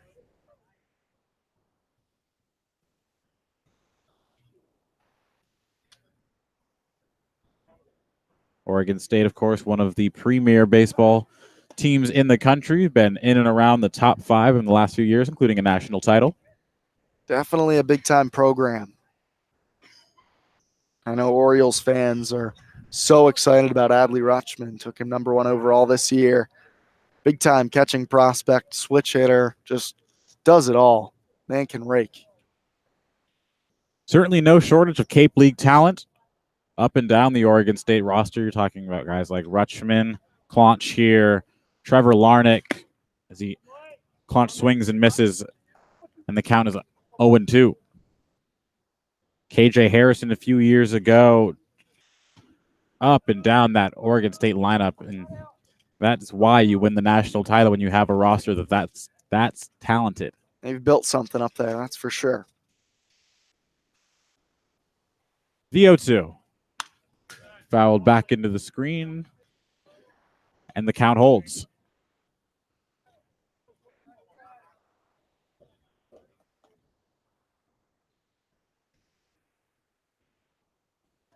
Nick Madrigal, another Oregon State Beaver that was supposed to play here, never did, opted to go the Team USA route, as Vanderkoy checks on Langworthy at first. Another guy who can just crush the baseball, Nick Madrigal. The 0-2 once again, the runner's going. Pitch was outside. The throw again is skipped in there on a hop. Good dig from Wyatt Young, but Yet another stolen base. This time it's Langworthy swiping the bag, and he's now at second base. That time, Young made the clean pick and tried to lay the tag on a couple times now. He's thought he's gotten the out. Vanderkoy thought he was out at second, but to no avail. Legend Smith begins tossing in the Red Sox bullpen. The lefty out of Oklahoma. The 0-2 once again is fouled into the mask of Greer. Gets back to the fence, and it's 1-2. 2 down here in the inning. Falmouth already pushed a run across. Kevin Kendall led off the inning with a double and then came around to score.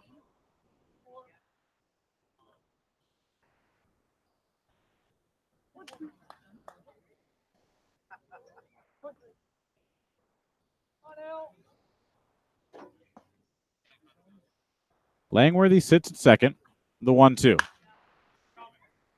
Claunch continues to spoil Vanderkoy's offering, and the count still holds at 1-2. Vanderkoy's thrown him the fastball in the zone. That time it was the curveball. You mentioned how he's been getting ahead of guys and then kind of nibbling around the edges looking for just get them to chase. He's going after Claunch here, but just hasn't been able to get that last punch out. Still 1-2. Vanderkoy checks on Langworthy a couple times. Turns and fires, and the count evens at 2. And that was a good breaking ball. It just missed down and away.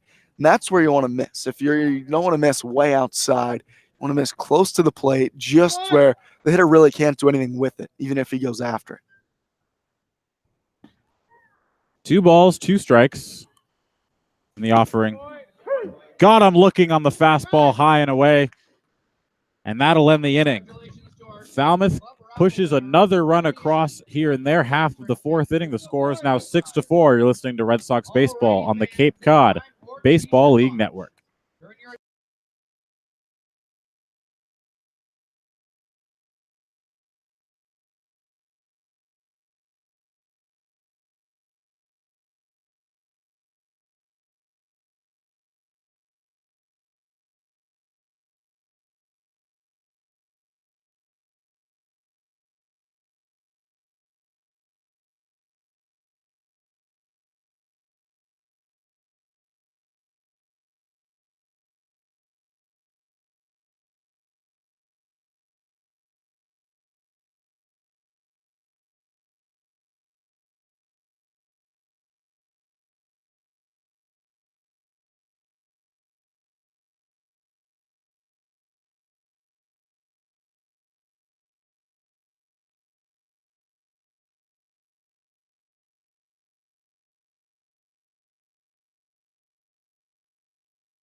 Back here for the top of the 5th inning. University of Arizona standout Austin Wells set to lead things off for the Red Sox in their half of the 5th, down 6-4.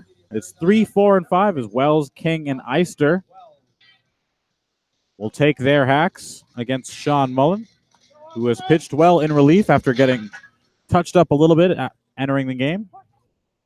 Wells entered the day hitting .333 and is now up to 9 RBI after a doubling in a run in the 3rd. The first pitch is a strike 0-1. Looked like off speed. First pitch, Wells just out in front.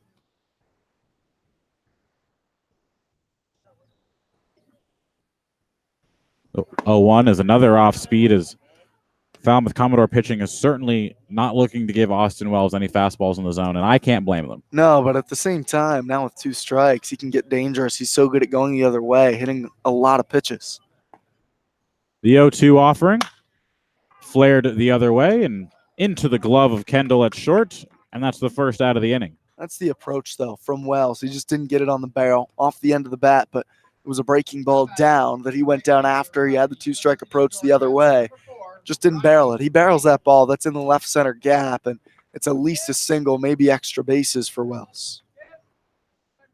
Riley King now steps in. Singled in the second inning, had a sacrifice in the third. No one on here as he looks at the ball in the dirt, 1-0. On deck waits Andrew Eister. Been on base twice, as he does so often in these Cape League games. The 1-0 to King. It's a fastball on the outer edge, and it's 1-1. It's been a wide zone in this one, but at least you can say it's also been consistent. The 1-1 offering from Mullen is swung on and roped into left field, and that'll get down for a base hit. King with an aggressive turn at first, but he'll settle for the single. Ball got all the way through, but King had already retreated back to first, so no advance. Definitely an aggressive turn. Probably the right decision to stay at first. Great job by Langworthy in left field to race towards the line, cut the ball off, and then make the strong relay back to the infield, even if it did eventually get away. But this middle of the lineup, so dangerous for YD. Wells, King, Eister, all with power, and Terada on deck has that power as well, even if he's struggled a bit. But definitely a great group here in the middle that can all hit for extra bases. Eister, the South Carolina Gamecock, now steps in, looks at the first pitch wide for a ball, 1-0, and looks like Terada's day is done as Noah Campbell, another South Carolina Gamecock, waits on deck. Of course, right as I said that, I looked up and realized it was Campbell on deck, not Terada.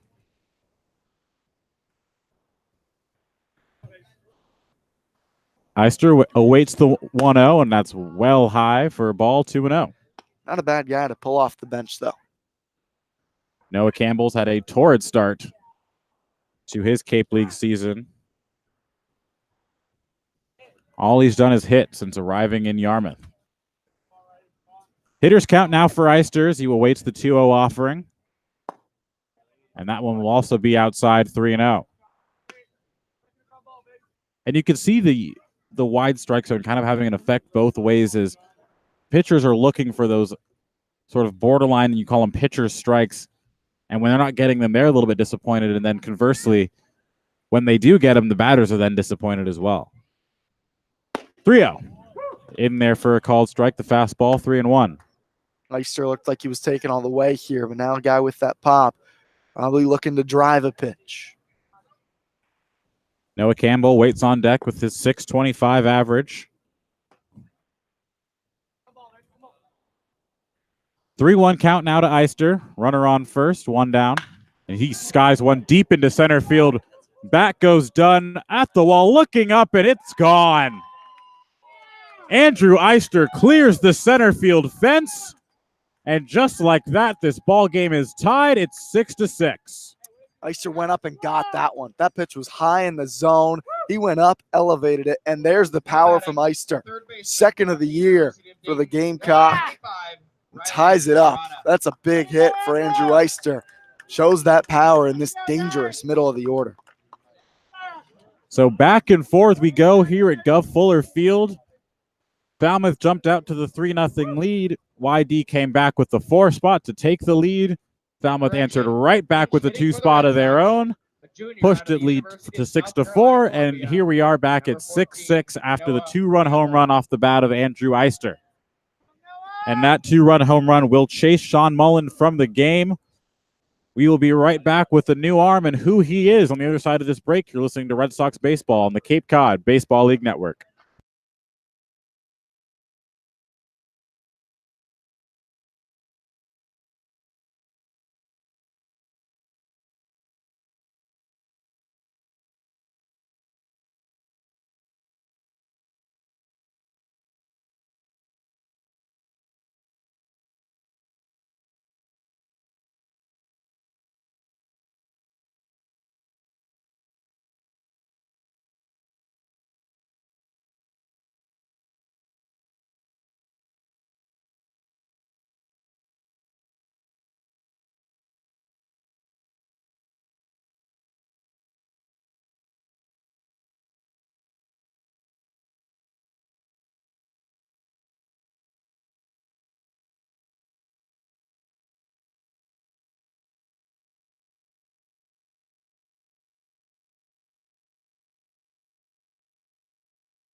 back here at Gov Fuller Field.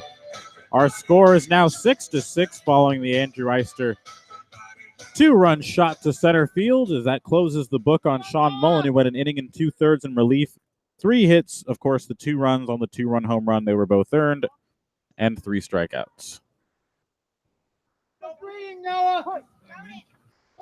In steps Noah Campbell, the pinch hitter, as Riley Terrada's day is done.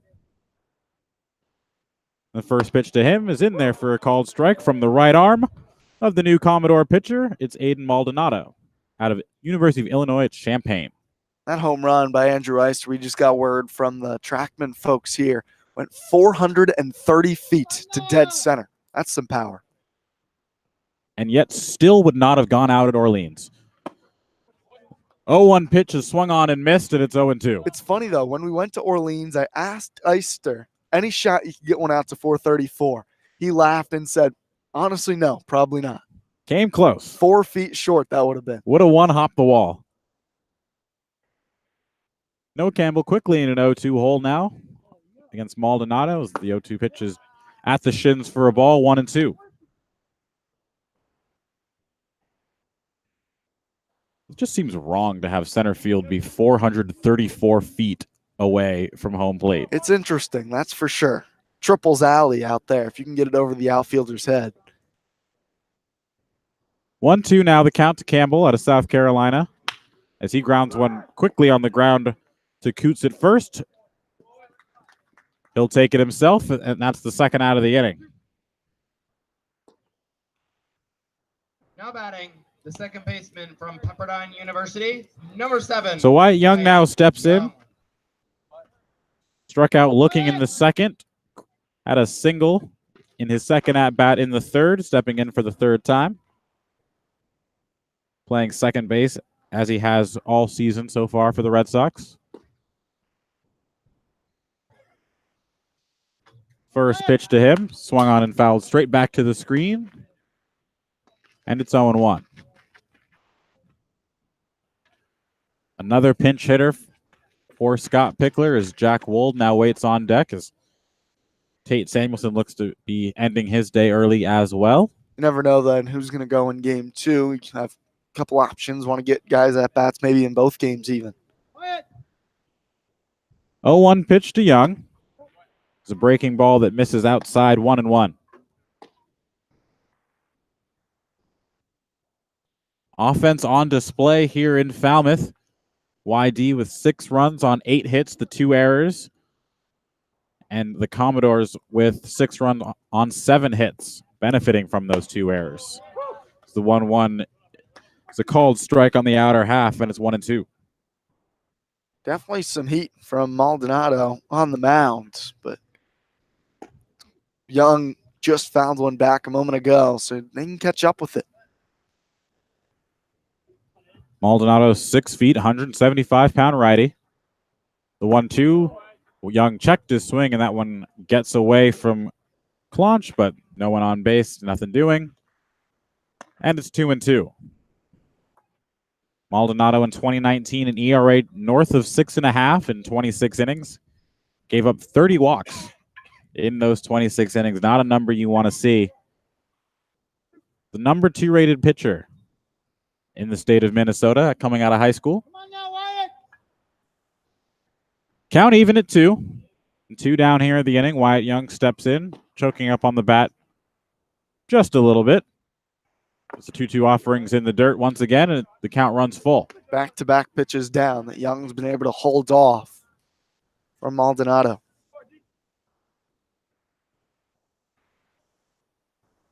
Wyatt Young steps back in.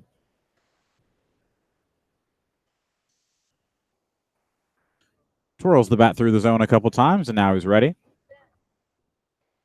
And here's the full count offering from Maldonado. Popped up into shallow center field. Dunn coming in. He will make the catch, and that ends the inning.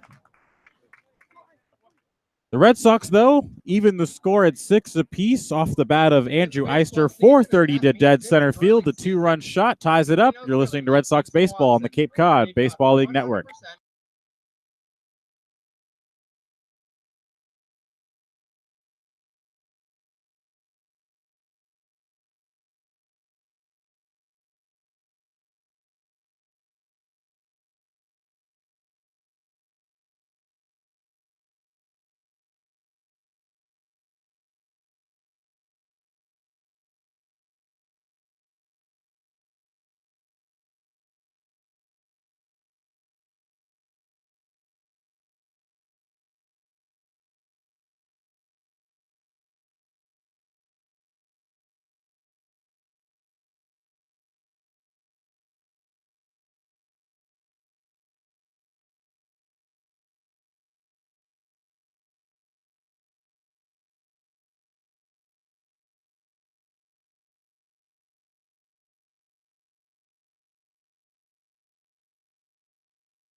Bottom of the 5th inning.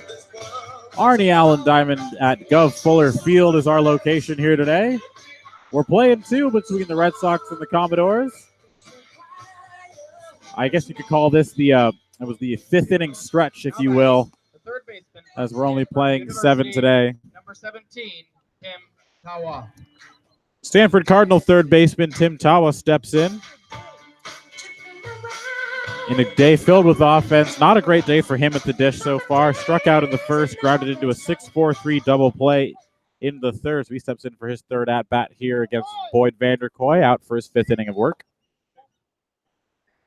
First pitch in there is a ball just a bit outside, 1-0.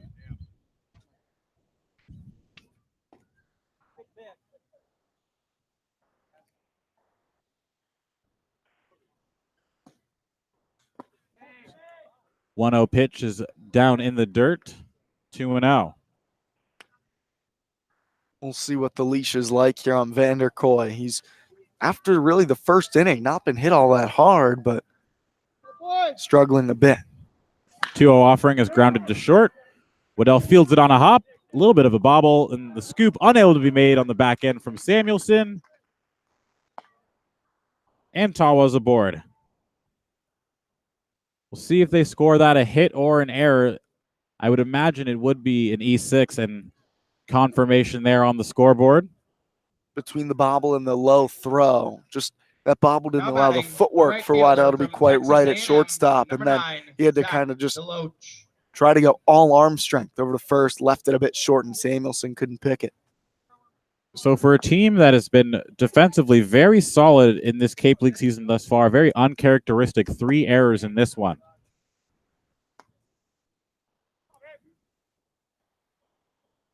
Some defensive changes now for YD with Terada out of the game at third. Riley King now is at third. Runner is going. It's a good throw, but in there safely is Tawa. So yet another stolen base for this Commodore offense. And now Tawa's on second base with nobody out. So King moves from right field to third. Austin Wells moves from left field to right, and Noah Campbell's in the game in left field.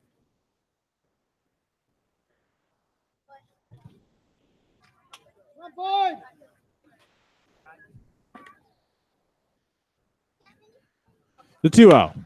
Grounded through the hole, and that's a base hit. They're going to hold up Tawa at third, not going to test the arm of Wells here with nobody out. And it's once again runners at the corners. Now batting, the center fielder from Western Falmouth, Michigan and what's University, been this back and number forth 23, type of game. Done.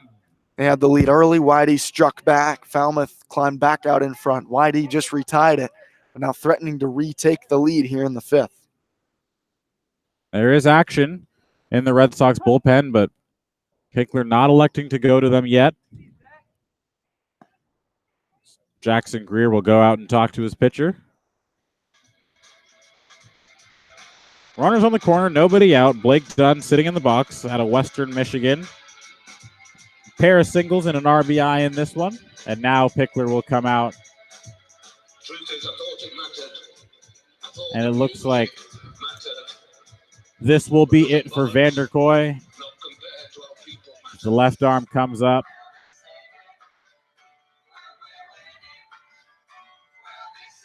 And it will not be Legend Smith, who we saw previously warming up. It will actually be Taylor Dollar out of Cal Poly. So Vanderkoy's day is done. He's responsible for the runners on the corner. So his final line not quite decided. We will be right back as Dollar gets his warm-up tosses in on the Cape Cod Baseball League Network.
Back here, go Fuller Field.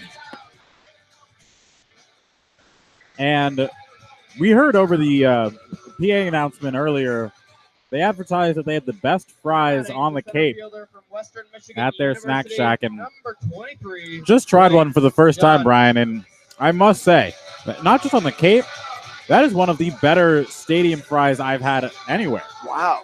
High praise. I'm going to have to go get some between games, I think. Absolutely.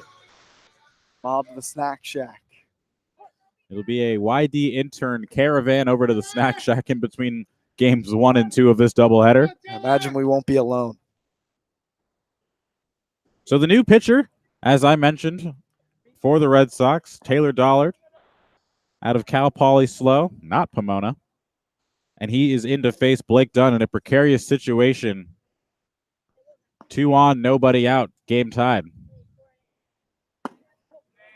First pitch is low and inside for a ball, 1-0. So Vanderkoy goes 4+ innings. Responsible for both runners on right now.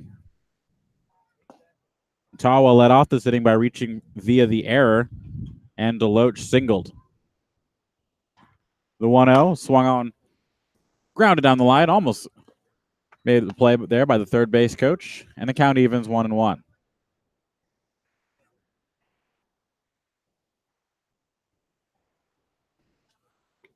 Dollar, the Sherman Oaks, California native there in Southern California. Stayed local to go to Slow.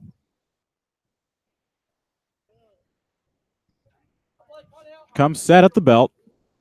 Out of the stretch. Runners going, and they'll let him swipe the bag. No throw. And it's 2-1, excuse me. A double play out of order. See if the infield comes up for YD. Currently even at 6. In this 7-inning game, we're in the bottom of the 5th. Now they're going to creep forward. 2 runners in scoring position here. Still nobody out in the inning. 2-1 count to Blake Dunn.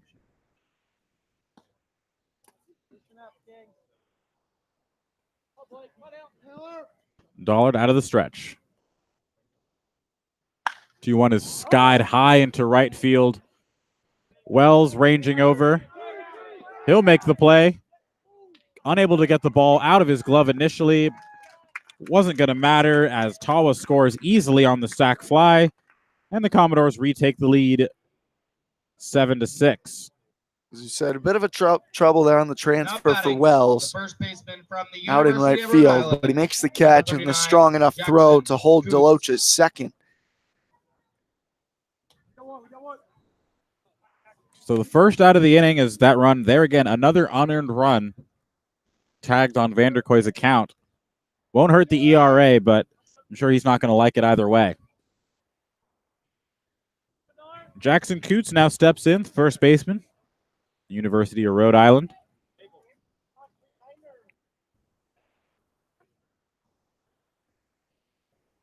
First pitch is skied foul off the left-hand side, and it's 0-1. Red Sox bullpen continues to work. Legend Smith once again up and throwing.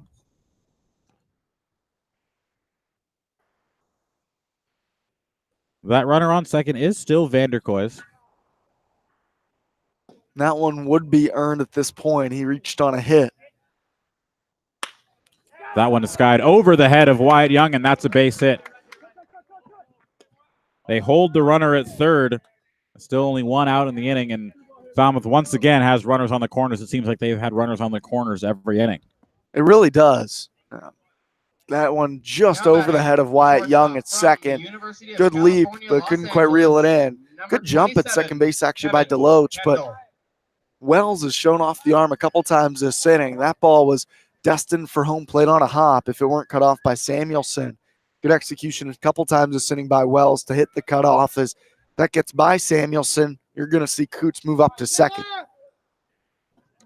Wells continuing to show his versatility here on the Cape. We've seen him now in both corner outfield spots. Says he can play the corner infield as well in addition to catching. Still just 1 down here in the inning. Double play back into effect. The first pitch is skied off the bat of Kevin Kendall. 9-hole hitter. and it's 0-1.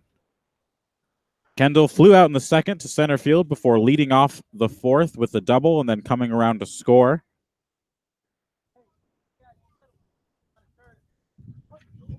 That at the time extended the lead to 6-4. Dollard once again comes set out of the stretch. Checks the runner a few times and now delivers. It's a breaking ball that misses inside, and it's 1-1. 7-6 our score here. Andre Sims, Brian McLaughlin with you with game 1 of 2 here from Gov Fuller Field between the Falmouth Commodores and the YD Red Sox. Falmouth leading in this one with 7 runs on 9 hits. And the 1-1 is a good breaking ball spun in there. And over the top of it swinging was Kendall. And it's 1-2. It's a good pitch. Started in the zone and just broke down out of it.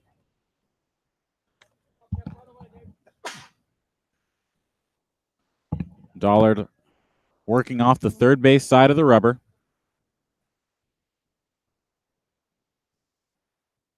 Delivers the 1-2, and it's another excellent breaking ball spun in there. Kendall couldn't recognize it out of the hand, and he's down swinging. Now batting, the second baseman from the University of Louisiana Lafayette, number 5. So Hayden Cantrell steps in now for his 4th at-bat in 5 innings. As Falmouth has continued to put up 5, 6, 7, 8 hitters per inning in this one, the only exception being the 1-2-3 second. They've definitely just had base runners on seemingly every pitch all game long. First against Vanderkoy. Dollard looking to work out of it, though. 2 down here in the inning as the first pitch to Cantrell is another breaking ball. That one drops out of the zone. Cantrell lets it go, and it's 1-0. Cantrell was hit by a pitch and scored a run in the first, struck out looking in the second, delivered a textbook sac bunt back in the 4th.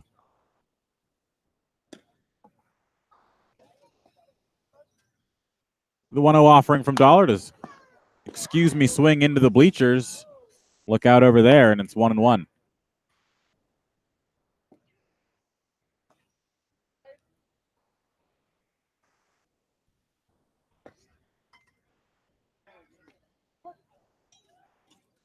Cantrell, second-year Commodore, was here last year. Made a brief stop. 1-1 pitch from Dollard on the way. And he's really favoring that breaking ball right now, but spun it high, 2-1. Yeah, that time it didn't quite come out of his hand correctly. Immediately tapped his chest as if to say, my bad. Now he's down in the count, 2-1. It'll be interesting to see if he sticks with that curveball that he's been so confident in.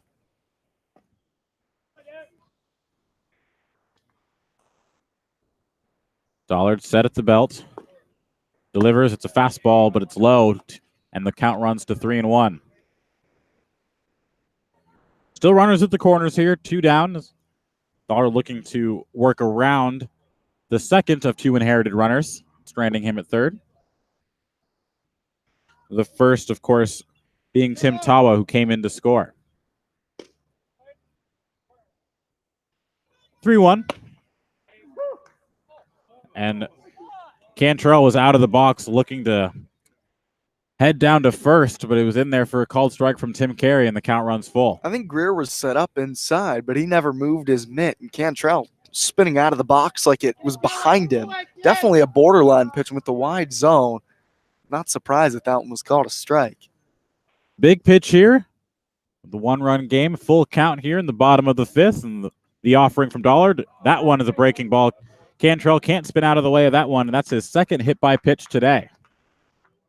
Spun as if it were the same as the last pitch, which were called a strike. This one, however, plunked him squarely on the leg and led down to first, and now they're loaded. 13+ category, Lucas K.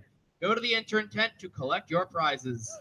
So now the bases are juiced from the University for of the Florida, Commodores. Number 26, Austin Langworthy. And Austin Langworthy stepping in with a big opportunity to break this game wide open.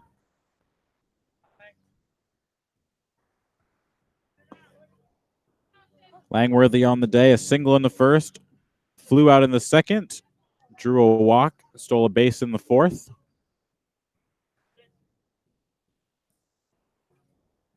As Dollard looking to avoid the crooked number here in this one. First pitch is an off-speed pitch in there for a called strike 0-1.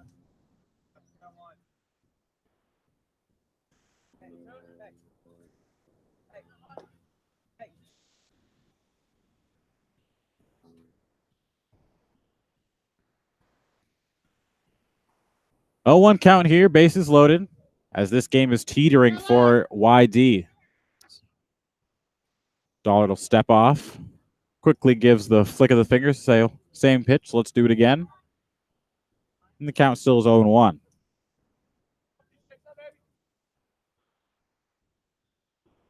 It's been an eventful game for all pitchers involved in this one.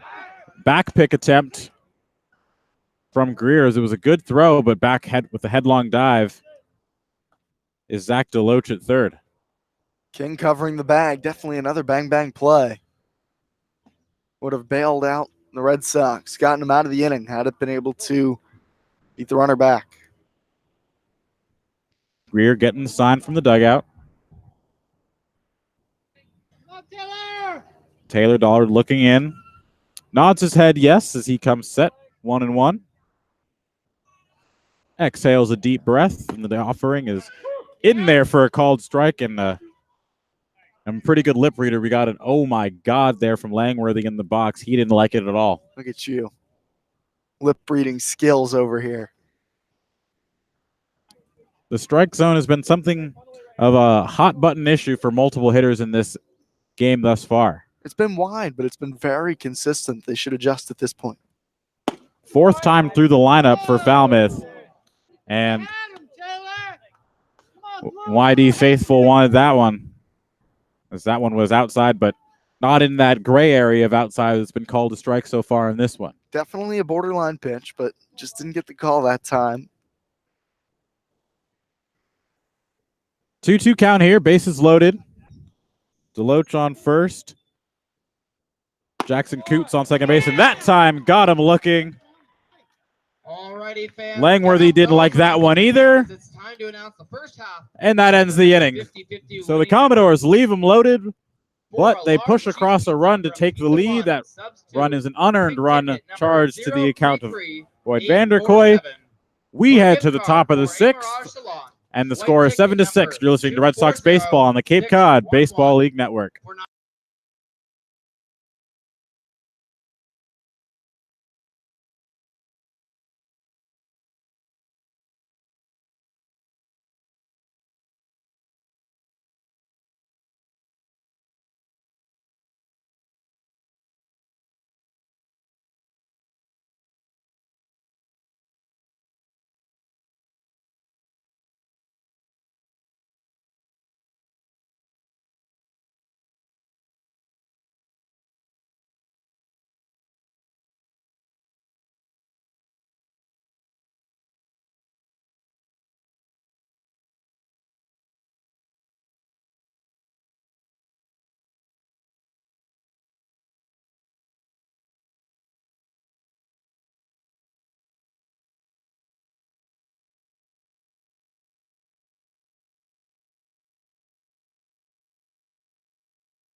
Bon Now Jovi pitching brings for us the Red back Sox, here for the top of the sophomore sixth at the inning. University Music's of been Nevada, Las spectacular Vegas. today.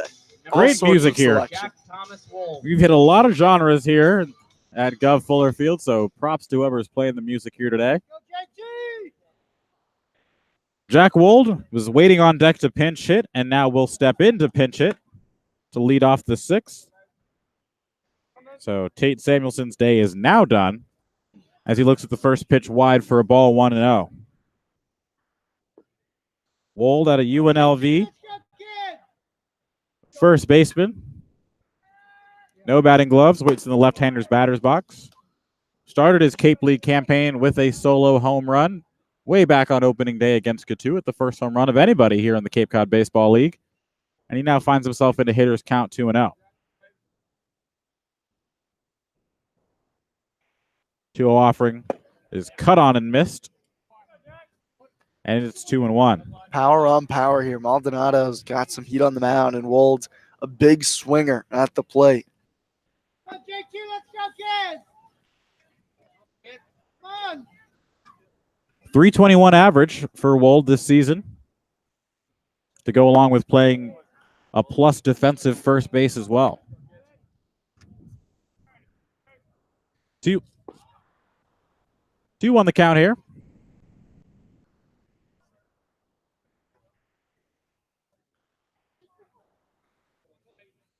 As Maldonado working out of the stretch despite no one on base. That one's fouled back into the screen just to our right.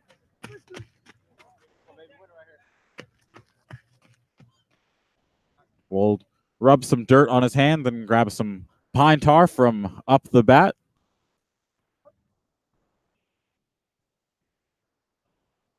And steps back into the box. Bat resting on his left shoulder, swung on and skies one into left field. Ranging over is Langworthy. He settles underneath it, and that'll be the first out of the inning. Wold didn't he didn't swing that hard, but that ball had so much velocity from Maldonado on the mound. It just went straight up. Wold's got it on the barrel, just underneath it a little bit to left field. And there's the power from Maldonado. You don't have to do too much with it. If you just square it up, you're going to get it somewhere hard and probably pretty deep as well. So now Jackson Greer steps in, singled and came around to score as part of the 4-run third inning for YD, and struck out, and the strikeout was completed on the 1-3 putout in his next AB. First pitch is well wide for a ball, 1-0.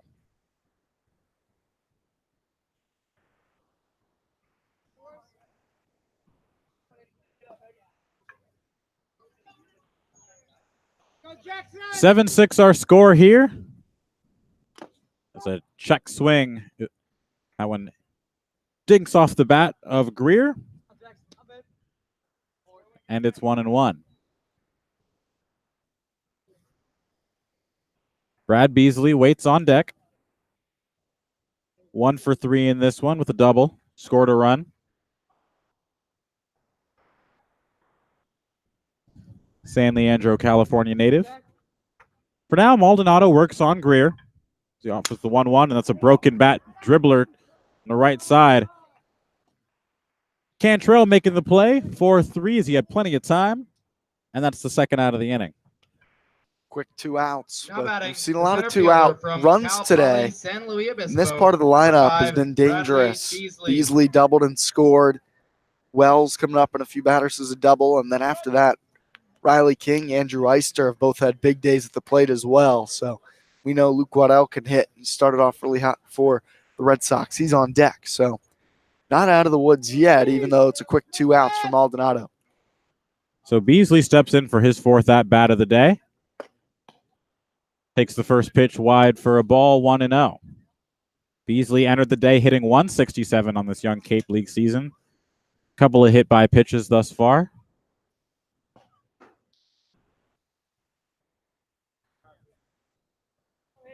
And the 1-0 offering. Chopped foul down the third base line, and the count evens at 1-1.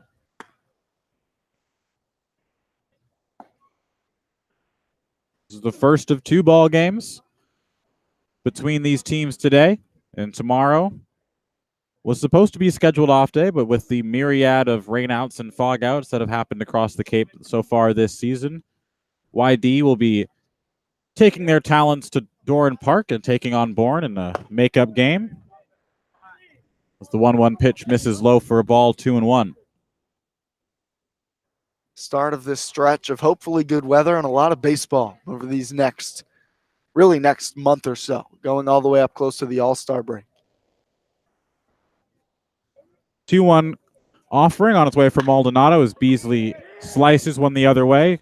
Crashing is done, and he will make the play, and it's a 1-2-3 inning for Maldonado. All right, fans, get back out those raffle tickets as I'm about to announce the So a second quick half of the 1-2-3 as the Red Sox go winning down in order. We head Or to the gift bottom of card the sixth, from 7-6 our Alamo. score. You're listening to White Red Sox ticket baseball number on the Cape Cod Baseball League Network. 240195.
Home half of the sixth inning here at Gov Fuller Field as Taylor Dollard does his job in relief. And he gives way to Legend Smith out of Oklahoma. His first offering of the day is a ball 1-0. So a quick inning of scoreless relief for Taylor Dollard as the 1-0 is in there for a called strike. 1-1. Did give up a hit. Did not allow a run as he stranded the bases loaded in the last half inning for the Commodores. 3, 4, and 5 will be facing Smith. Trey Cruz in the box right now as he's ahead in the count 2-1, followed by Clonch and then Tim Tawa. Cruz on the day, a single, a walk, 2 runs scored as he skies one high and deep to left field, and that one is gone. Third run of the day for Cruz as the Rice product sends one deep the other way, and it's 8-6 Commodores. Coming into today, just 2 home runs on the year for Falmouth. That's tied for last in the Cape League, but Cruz adds to that here. He's had quite the day at the plate. Now, 3 RBIs, 3 runs scored, a long ball. He's been the catalyst in the middle of this lineup for Falmouth. So now the Beaver will step in. Troy Clonch, 0 for 3 on the day, 2 strikeouts sandwiched around a 6-4-3 double play. As he looks at the first pitch high for a ball, 1-0. As a reminder, we are playing 7 innings, so YD will be entering their final at-bats of this game as Clonch swings over the top of an off-speed pitch, and it's 1-1. It's been Maldonado for Falmouth on the mound, but they do have a righty warming down in their pen. Legend Smith comes set at the eyes, out of the windup. Off-speed pitch just inside, and it's 2-1. Falmouth has scored in every inning except for the second. YD got 4 in their third inning and 2 in the fifth. Clonch with a bit of a golf swing, dropped the back foot out, and fouled it back into the screen. It's 2-2. That's Zach Brzezicki warming up out of Virginia Tech, and he is a bona fide closer. Already one save. He throws high 90s, can touch 100 in the bullpen. Good off-speed pitch there from Smith, and that's the first out of the inning. So Smith responds to giving up the solo home run to lead off the inning by striking out Clonch, and that's the hat trick for him. Number 17, Tim Tough day at the plate Tawa. for Clonch in his debut here. I have to imagine, like you said, the Oregon State talent going to settle in at some point here in the Cape League. Tim Tawa steps in, reached on an error, and came around to score. And his last at-bat as the first pitch chases him back as he scoots both feet out of the box, and it's 1-0.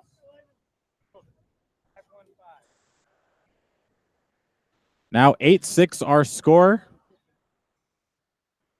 So that one's roped into the gap in right center field, and that's going to chase Austin Wells back towards the wall. He's able to cut it off well and keep Tim Tawa to a single, and that's a big play from Austin Wells out there. How about that? Showing the range to go How over, about cut it off in the right gap, fielder from and then the Texas athleticism to plant 9, and unleash a Zach strong Loach. throw from the gap on one hop to Waddell at second, holding Tawa to the single and keep the double play in order. For a catcher, that's a really athletic play from Austin Wells, showing off speed, arm strength, and good balance to make that throw as well, showing he can really play multiple spots. Austin Wells has certainly held his own defensively when he's not behind the dish and is having an excellent couple of innings out in right field.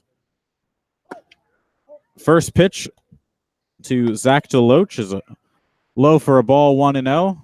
And just to finish on Wells, I mean, that was a very impressive play. Tim Tawa was halfway to second base when he realized that he had cut that ball off and was already getting the throw in. And in context of a 2-run game when you're coming up for your final at-bats, keeping a runner at first with 1 out as opposed to second with 1 out is big. 1-0 pitch is in there for a called strike. DeLoach not showing bunt that time. And the count evens 1-1. Really is massive, and even though there's a big-time closer sitting down in that bullpen, you have to look at who's coming up for YD. 2, 3, 4, Waddell, Wells, and King all have had good success for YD and can really swing it. So you want to keep it within striking distance. 1-1 offering is bounced about 58 feet. Greer couldn't find it for a second. Ultimately settles and finds it. No advance, and it's 2-1. It's a good block from Greer. He struggled with throwing the ball a bit today, but has been otherwise pretty solid, I think, behind the plate. 8-6 our score here. It's been an offensive showcase. Runner goes, and that one's sky deep into right field. Wells racing back. He's looking up, and it is off the top of the wall. Wells will quickly get the throw into second. Because it looked like Wells had a beat on it, Tawa only able to advance to third on that one, so now it's runners at second and third and 1 down. Wells definitely had a shot to catch it, and that's why, as you said, Now Tawa batting, didn't advance. center fielder from Western Racing Michigan back on it University, well. number Probably get a little too 23, close to the wall, and it bounces Scott. off the wall then as he couldn't make the play. But again, the strong throw in then holds Tawa at third base, only able to advance, even though he was going on the pitch because Wells had a good break, only able to move up. But infield has to come up here for YD, trying to cut down what would be the third run ahead of them at the plate. And now Wells cutting off that play, holding Tawa to a single becomes even more paramount because Tawa would have scored easily on that play, even if he was holding in anticipation of him potentially catching that baseball. Yep. Now this is a big batter for YD. Got to try to, against Blake Dunn, keep this at a 2-run ball game. Blake Dunn has had himself a very nice day at the plate. 2 for 2, 3 RBIs in this one. Upped his average to 263 as he waves at a first pitch off-speed offering from Smith, and it's 0-1. No double play in effect for YD as they as Brian said, bring the infield in, looking to cut down Tawa at the plate if necessary. Smith working out of the stretch. The lefty out of Oklahoma deals. Greer held the fastball offering for a long time, giving home plate umpire Tom Carey a look. But nothing doing, and the count evens 1-1.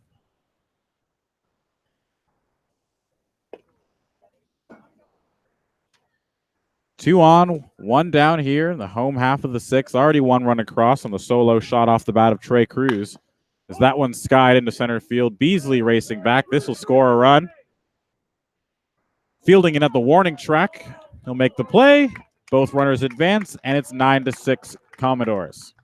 Good situational hitting, though, from Blake Dunn. Just able to elevate the ball, get it into the outfield with a man on third, less than 2 outs.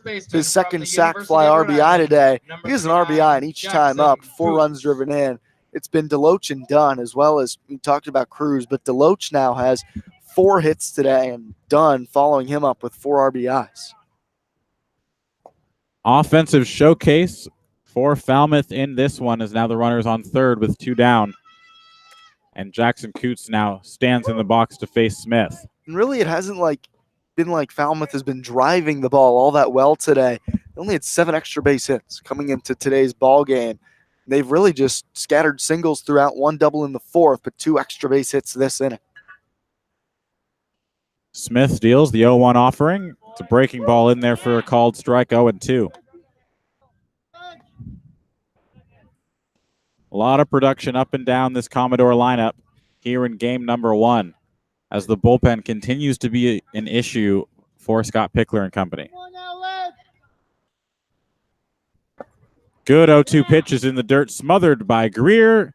He will complete the strikeout to first, and that'll end the inning after the Commodores put up a 2-spot courtesy of a Trey Cruz solo home run to lead off the inning, and Tim Tawa singling and coming around to score on a sacrifice fly. The Red Sox have their work cut out for them in the top half of the 7th. They're down to their final 3 outs. You're listening to Red Sox Baseball on the Cape Cod Baseball League Network.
Back here, final half inning.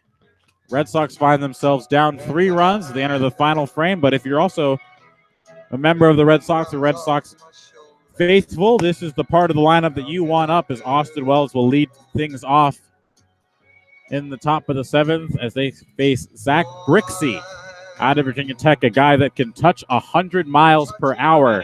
The shortstop from Georgia Tech, number 3, Luke Waddell. 4.24 ERA for Brixey this year at Virginia Tech. Walks 23 to 37 strikeouts, so there's some command issues. That's 1 walk per inning pitched for him on the mound. So, there's some command issues there. And a lot of these hitters, especially the middle of this order, can catch up to high 90s, but definitely their work cut out for them. 2, 3, and 4 due up. And the first pitch is a high 90s fastball pumped in there for strike one. I wouldn't expect to see a whole lot of much else from Brixey. Waddell 0 for 3 on the day. Fastball is high. Appeal to third. He didn't go, and it's 1-1. Following Waddell, Austin Wells, who currently waits on deck. He's got a double and scored a run in this one. And then Riley King, who's got a pair of hits. Waddell fouls it straight back to the screen, and it's 1-2. Waddell was on that one, maybe just a hair late on the fastball from Brixey, but guy with good contact ability in this ACC matchup, Georgia Tech and Virginia Tech.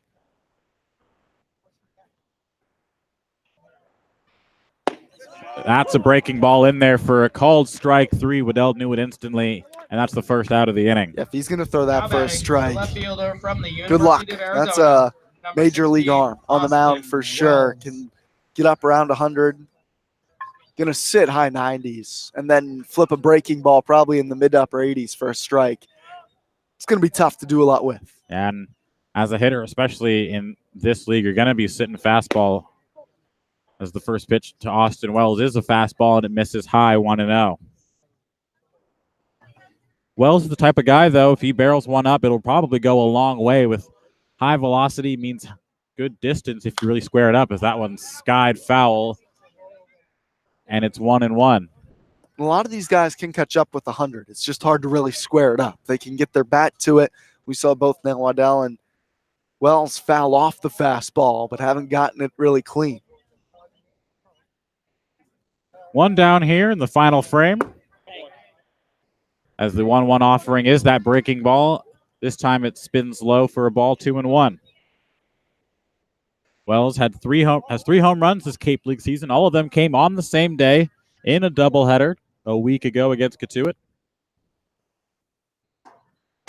That fastball pops the glove of Clonch behind the dish, but it's wide, 3-1. Even with the high velocity, Wells shows the great eye at the plate. This is two potential professional baseball players here squaring off. Wells, the talented freshman out of the University of Arizona, waits the 3-1 offering, and he takes the walk. So if you're YD, this is exactly what you need. The home run doesn't do you anything yet. You need base runner, so Austin Wells with the patient approach draws the walk. And now Riley King will step in. King's had a good day. He's 2 for 3, scored a run. He's choking up on the bat a little bit in his warm-up swings. Eister on deck with power as well. Just got to keep the line moving. Can't try to do too much here against 100. The velocity will do it for you if you can get the bat to it. Should King reach, Andrew Eister would represent the tying run, of course. Hit the 430-foot home run in his last AB to dead center field. Riley King now. First pitch missed low for a ball, 1-0, and here comes the 1-0. That one is also low, 2-0. So a bit of the control issues starting to show themselves here for Brixey. Not missing by much, but he's just off the plate. First pitch breaking ball low to King, and then he goes back with the fastball just below the knees. King, a pair of hits, and then the sacrifice in his second at-bat. That one's in there for a called strike at the top of the zone, 2-1. Probably had an idea that King would be just taking there, pump the fastball in.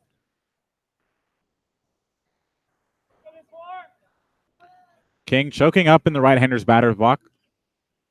His back foot up against the back line as that one's smoked down the third base line, but foul. Athletic family for Brixey. His grandfather, Jerry Brooks, played in the MLB, and his Aunt Susan was an All-American softball player at Canisius.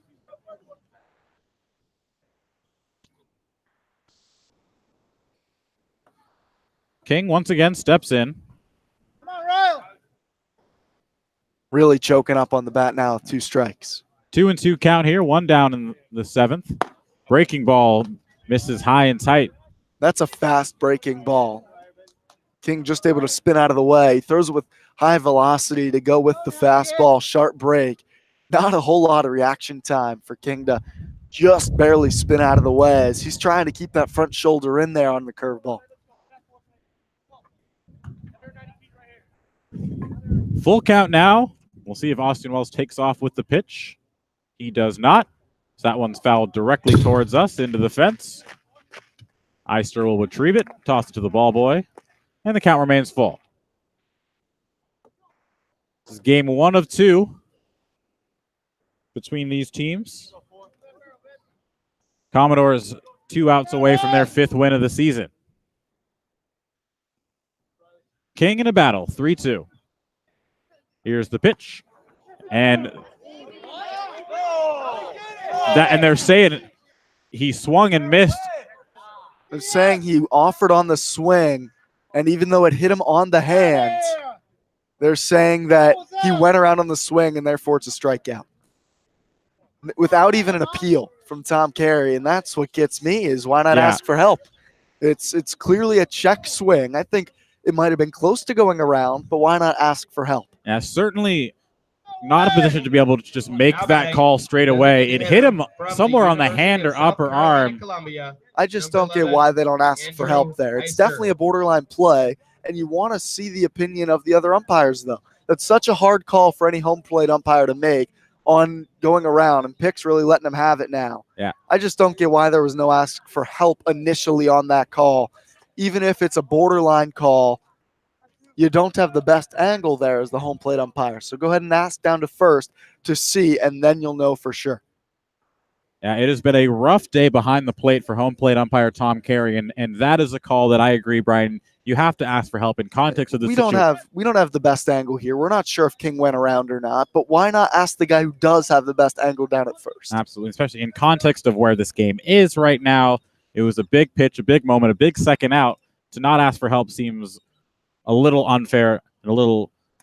When that one comes high and tight again, and that one goes all the way back to the wall. As Brixey really struggling with command here. So there was no argument of whether or not that actually hit.